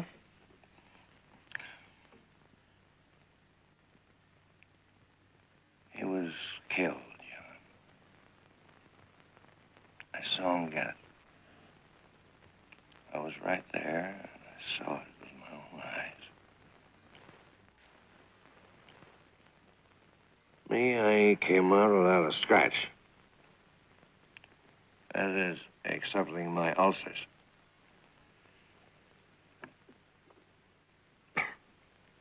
We should be drinking milk, you know. This stuff is poison. Hey, Tubby. Yes, Mr. Cannell? What do you say, huh? All right. Yep, I'm a sucker for this country. I'm a sucker for the Star-Spangled Banner, and I'm a sucker for this country. I like what we got here. I like it. A guy can say what he wants and do what he wants without having a bayonet shoved through his belly. And that's all right, isn't it? You betcha. Yeah. We don't want anybody coming around changing it, do we? No, sir. No, sir. When they do, I get mad. I get boiling mad. Right now, John, I'm sizzling. I get mad for a lot of other guys besides myself. I get mad for a guy named Washington, and a guy named Jefferson, and Lincoln. Lighthouses, John. Lighthouses in a foggy world. You know what I mean? Yeah, you bet. Listen, pal. This fifth column stuff is pretty rotten, isn't it? Yeah, it certainly is.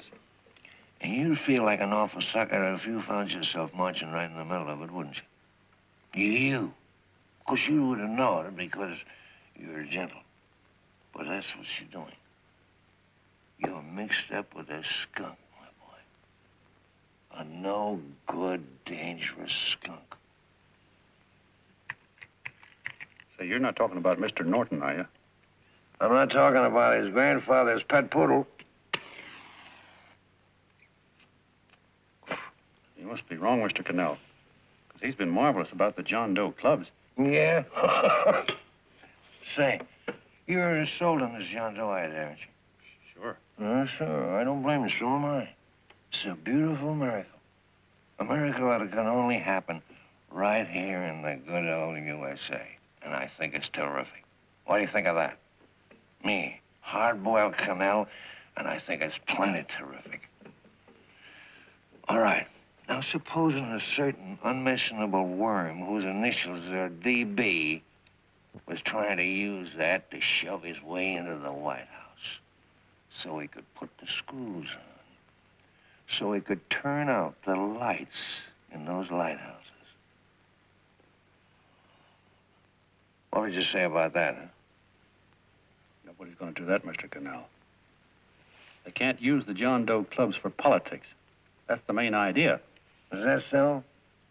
Then what's a big political boss like Hammer doing in town? And a labor leader like Bennett? And a lot of other big shots are up at DB's house right now. Wolves, John. Wolves. Waiting to cut up the John Does.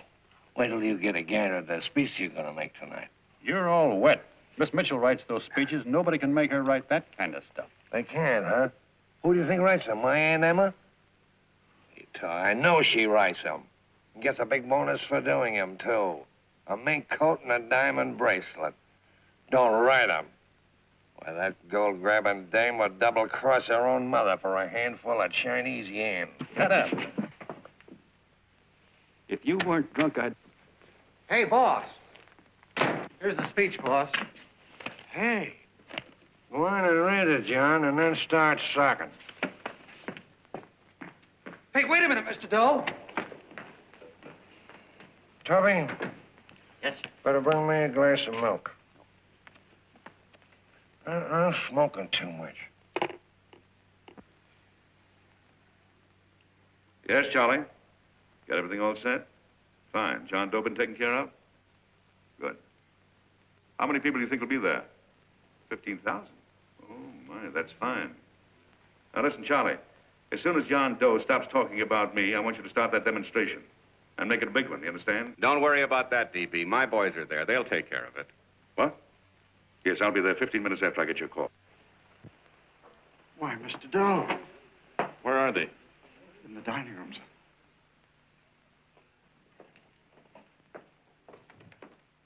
Now, gentlemen, I think we're about ready to throw that great big bombshell. Yeah, well, it's about time. Even a conservative estimate shows that we can count on anywhere between 10 and 20 million John Doe votes. Now, add to that the labor vote that Mr. Bennett will throw in, and the votes controlled by Mr. Hammett and the rest of you gentlemen in your own territories, and nothing can stop us. As I said before, I'm with you, providing you can guarantee the John Doe vote. Don't worry about that. You can count on me on one condition. Little Bennett's got to be taken care of. Didn't I tell you that everybody in this room would be taken care of? My agreement with you gentlemen stands. I'm with you, DB, but I still think it's a very daring thing we're attempting. These are daring times, Mr. Barrington. We're coming to a new order of things. There's too much talk been going on in this country. Too many concessions have been made. What the American people need is an iron hand. You're right. That's true. You're quite right, DB. Discipline. You're quite right.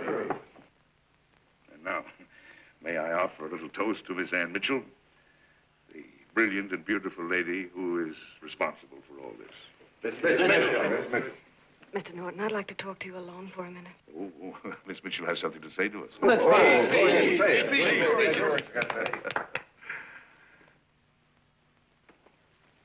Hello.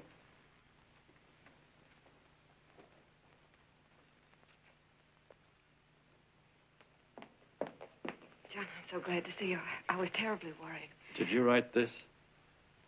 Yes, I did, John, but I had no idea what was going on. You didn't. No. That's a swell bracelet you're wearing. John, why aren't you at the convention?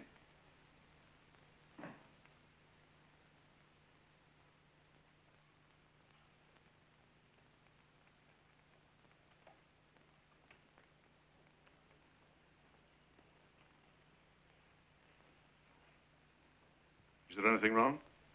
No, nothing's wrong. Everything's fine. So there's going to be a new order of things, huh? Everybody's going to cut himself a nice fat slice of the John Does, eh? You forgot one detail, Mr. Big Shot. You forgot me, the prize stooge of the world. Why, if you or anybody else thinks he's going to use the John Doe clubs for his own rotten purpose, he's going to have to do it over my dead body. Oh, hold on a minute, young man. Hold on. That's rather big talk. I started the John Doe clubs with my money. And I'll decide whether or not they're being properly used. No, you won't. You're through deciding anything. And what's more, I'm going down to that convention, and I'm going to tell those people exactly what you and all your fine feathered friends here are trying to cook up for them. And I'm going to say it in my own words this time. Stop it, Stevie. You ruined us, Stevie. Wait a minute, fella. My uncle wants to talk to you. Listen to me, my son. Before you lose your head completely, may I remind you that I picked you up out of the gutter and I can throw you right back there again? You've got a nerve accusing people of things. These gentlemen and I know what's best for the John Does of America, regardless of what tramps like you think. Get off that righteous horse of yours and come to your senses. You're the fake. We believe in what we're doing. You're the one that was paid the 30 pieces of silver. Have you forgotten that? Well, I haven't. You're a fake John Doe, and I can prove it. You're the big hero that's supposed to jump off tall buildings and things. Do you remember? What do you suppose your precious John Does will say when they find out that you never had any intention of doing it, that you were being paid to say so? You're lucky they don't run you out of the country. With the newspapers and the radio stations that these gentlemen control, we can kill the John Doe movement deader than a doornail. We'll do it, too, the moment you step out of line. Now, if you still want to go to that convention and shoot your trap off, you go ahead and do it.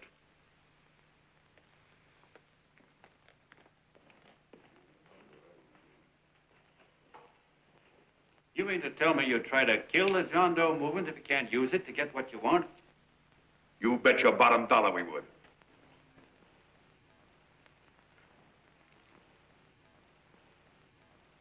Well, that certainly is a new low. I guess I've seen everything now. You sit there back of your big cigars and think of deliberately killing an idea that's made millions of people a little bit happier. An idea that's brought thousands of them here from all over the country, by bus and by freight and jalopies and on foot, so they could pass on to each other their own simple little experiences. Why, look, I'm just a mug and I know it, but I'm beginning to understand a lot of things. Why, your type's as old as history. If you can't lay your dirty fingers on a decent idea and twist it and squeeze it and stuff it into your own pocket, you slap it down. Like dogs, if you can't eat something, you bury it. Why, this is the one worthwhile thing that's come along. People are finally finding out that the guy next door isn't a bad egg. That's simple, isn't it? And yet a thing like that's got a chance of spreading till it touches every last doggone human being in the world, and you talk about killing it. Why, when this fire dies down, what's going to be left?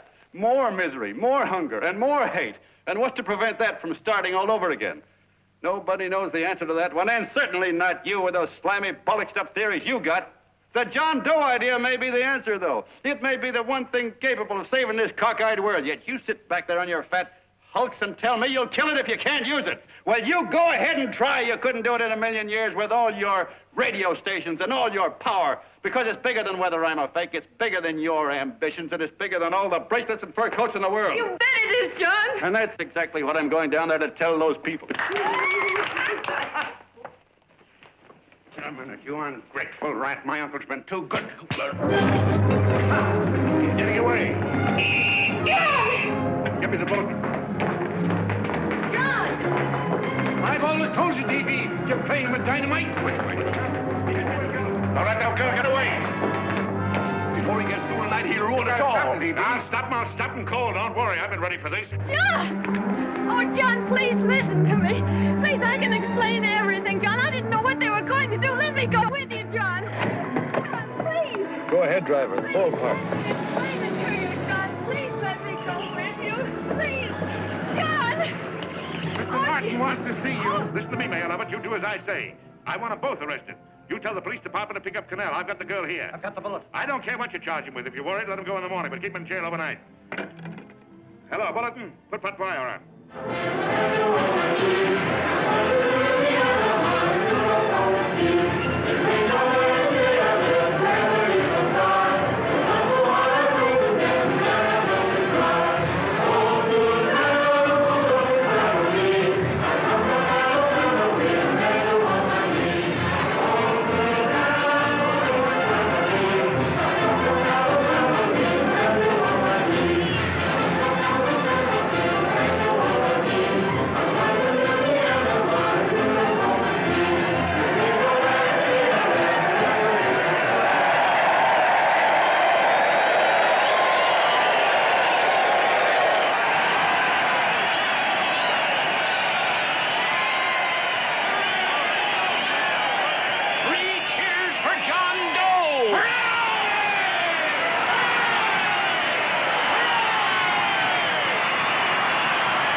Quiet, please. Ladies and gentlemen, let us have a moment of silent prayer for the John Does all over the world, many of whom are homeless and hungry. Rise, please. Everybody rise.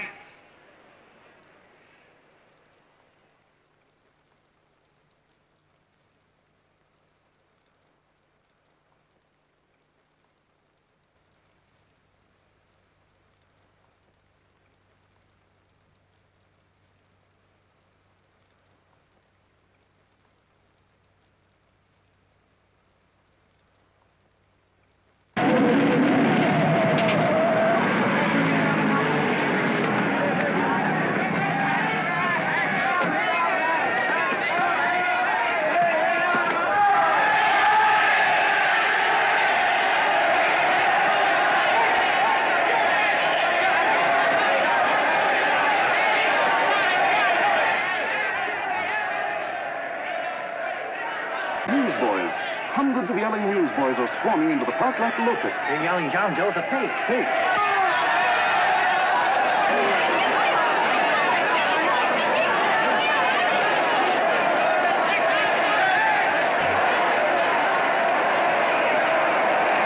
Federal investigation urged by Chamber of Commerce. How could he be a fake? It must be some kind of a gag. A what? A gag. A gag.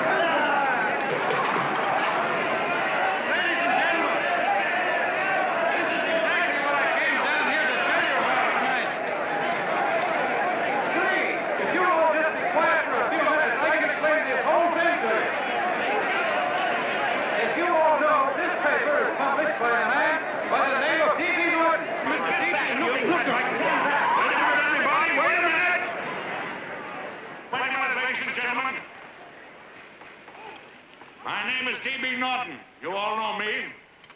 I accuse this man of being a faker. We've been taken for a lot of suckers, and I'm the biggest of the lot. I spend a fortune backing this man in what I believe to be a sincere and worthy cause, just as you all did.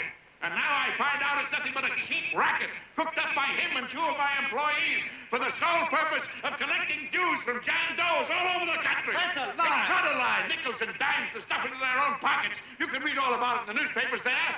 That's a lie. Listen, Let Jim, go of don't me. believe what... This man had no intention of jumping off the top of a building. He was paid to say so. Do you deny that? That's got nothing to do with it.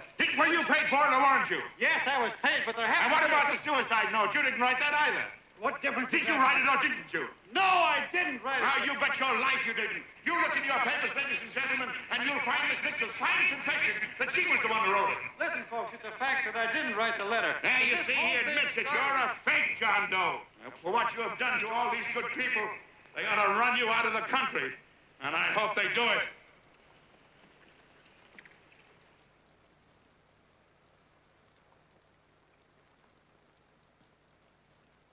Speak up, John. We believe you.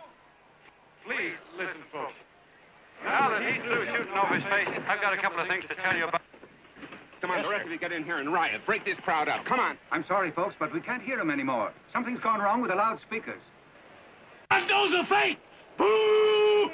They can't hear me. This thing's not working. Ladies and gentlemen.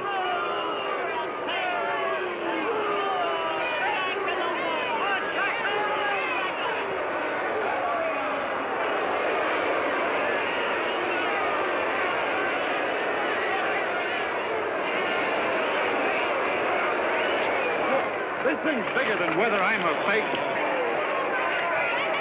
Look, Bert, you believe me, don't you? Sure, I believe you. Walking my legs off, digging up 5,000 signatures for a phony. Well, there you are, Mr. Doe. 5,000 names asking you not to jump off any roof. It makes no difference, Bert. The idea's still good. We don't have to give up our club. Yeah, well, you can have it. They're starting to throw things. Somebody's going to get hurt. I'm afraid it'll be John Doe. Listen to that mob. I'm gonna go to him. All right, lady. Can't let you out. Let me go. I want to go to him. Oh, please.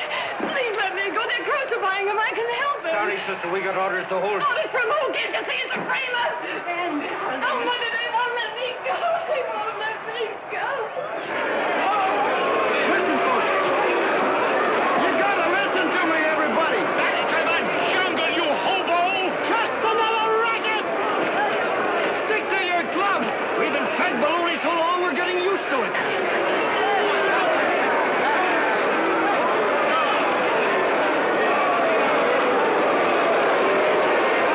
The idea is still good.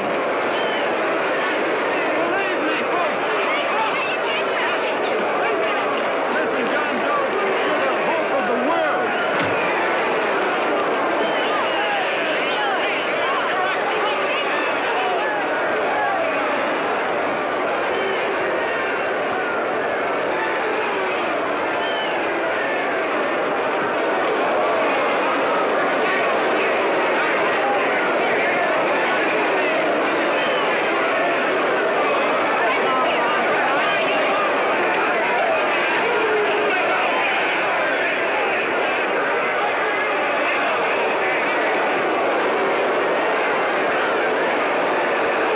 Police finally managed to get him out of the park. But if that boy isn't hurt, it'll be a miracle.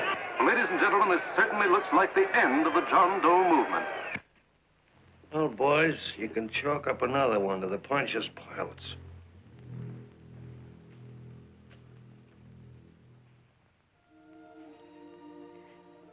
I should have been there. I could have helped him. He was so all alone. Thought I was going to be mighty ashamed of ourselves after tonight. We certainly didn't give that man much of a chance.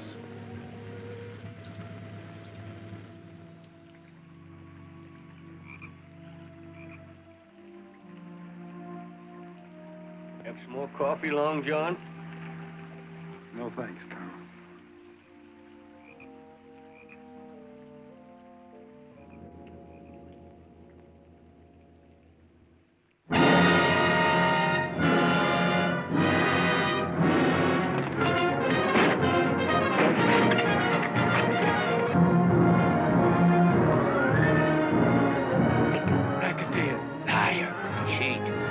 hostile. Why don't you jump? Christmas Eve at midnight. Bye, Mr. Doe. You're a wonderful man. And God bless you, my boy. I'll get in there and catch you. You're a fake, John Doe, and I can prove it. You're the big hero that's supposed to jump off tall buildings and things. Do you remember? What do you suppose your precious John Does will say when they find out that you never had any intention of doing it, that you were being paid to say so? Christmas Eve at midnight.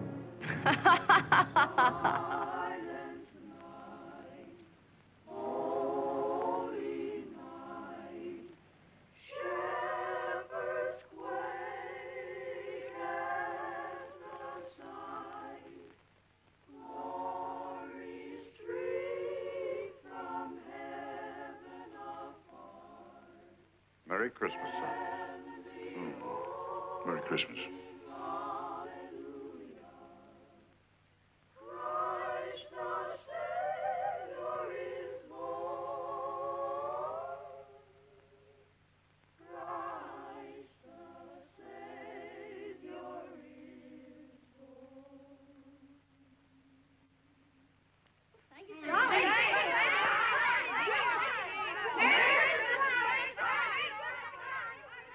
Who? John Doe. Is that screwball still around? Dame's been calling all day. Sure, I know. Yeah, at midnight, huh? Okay, lady. We'll have the place surrounded with nets. They're laughing at me.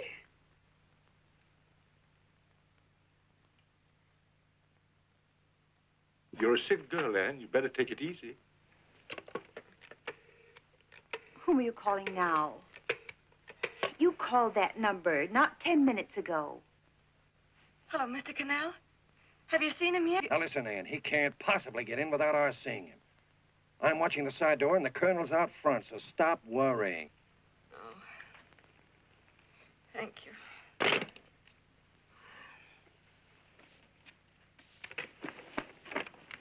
What, Ann? Anne, don't be foolish.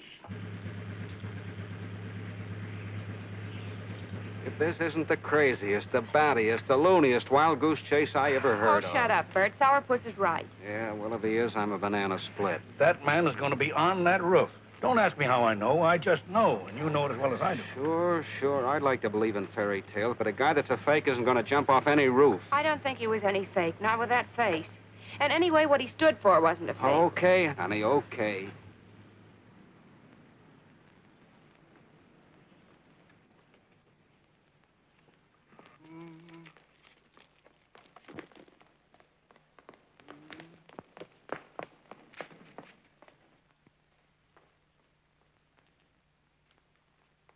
Elevators ain't running. Colonel, You shouldn't have got out of bed, miss. has he been here? No. Have you seen him? I ain't seen him for a week. Where's Cannell? He's watching the other door. Oh, you're swell.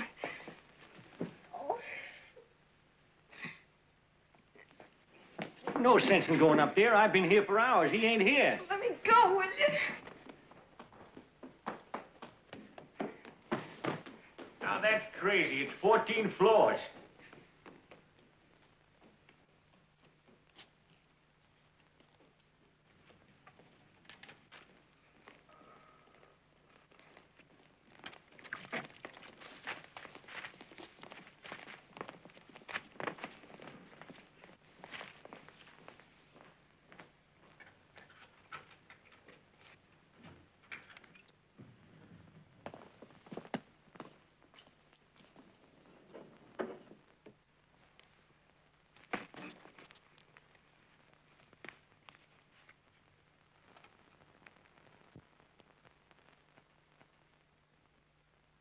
As far as the elevator goes, we got to walk up to the tower.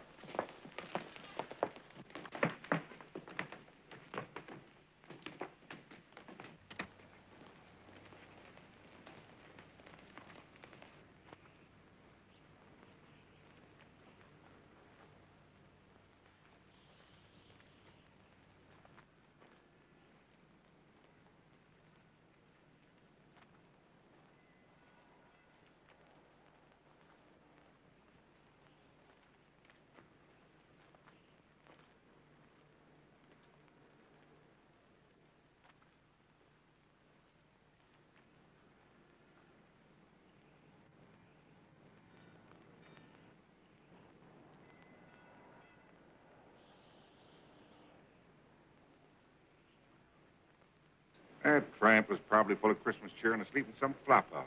Let's go. I've got to decorate my tree.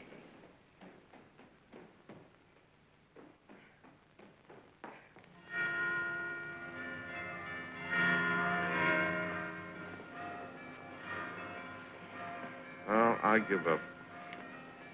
I don't know what gave us the idea that we'd attempt anything like this. I guess you're right. I'm afraid the joke's on us. Let's go. I hope nobody finds out we've been here.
I wouldn't do that if I were you, John.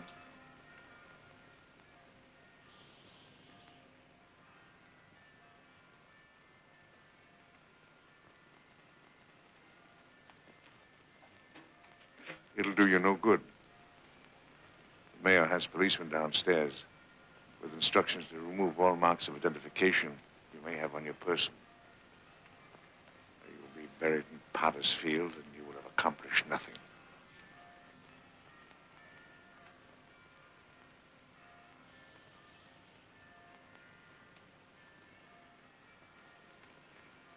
I've taken care of that. I've already mailed a copy of this letter to Mr. Cannell. John, why don't you forget this foolishness? Stop right where you are, Mr. Norton, if you don't want to go overboard with me.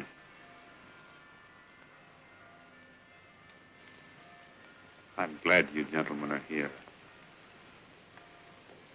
You killed the John Doe movement, all right. But you're going to see it born all over again.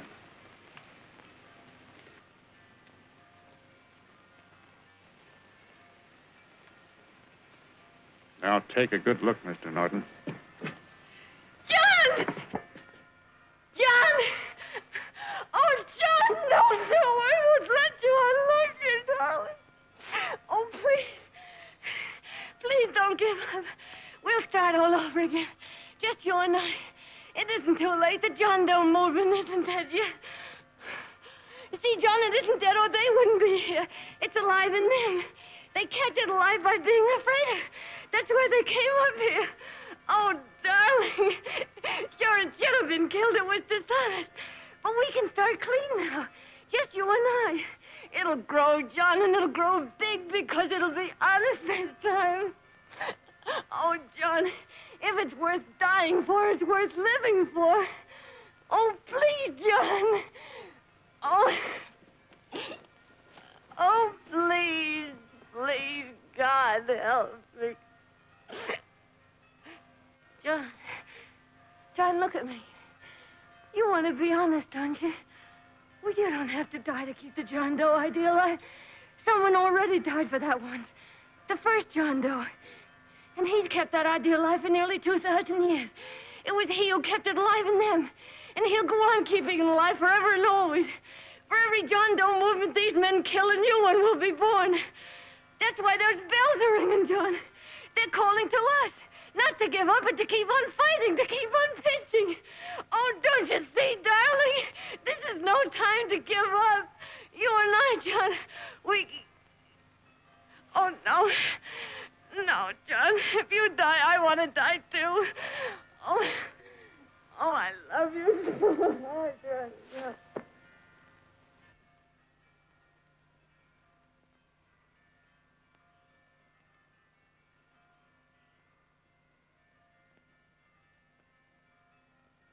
Mr. Doe, you don't have to.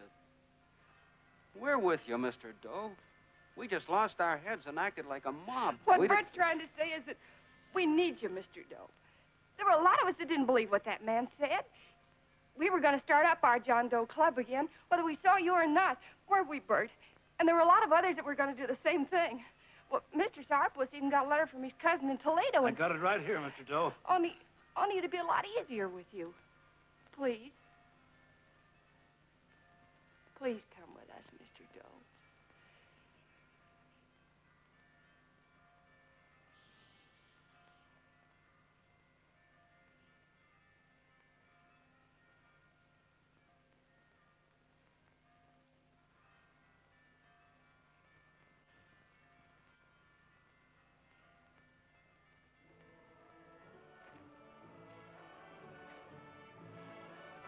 Long John. Mr. Doe. Here, we'll help you with her. She'll be all right. Mr. Doe, take her right down to the car. And right up. Look, we got a car right down to her. Leon Norton, the people. Try and lick that.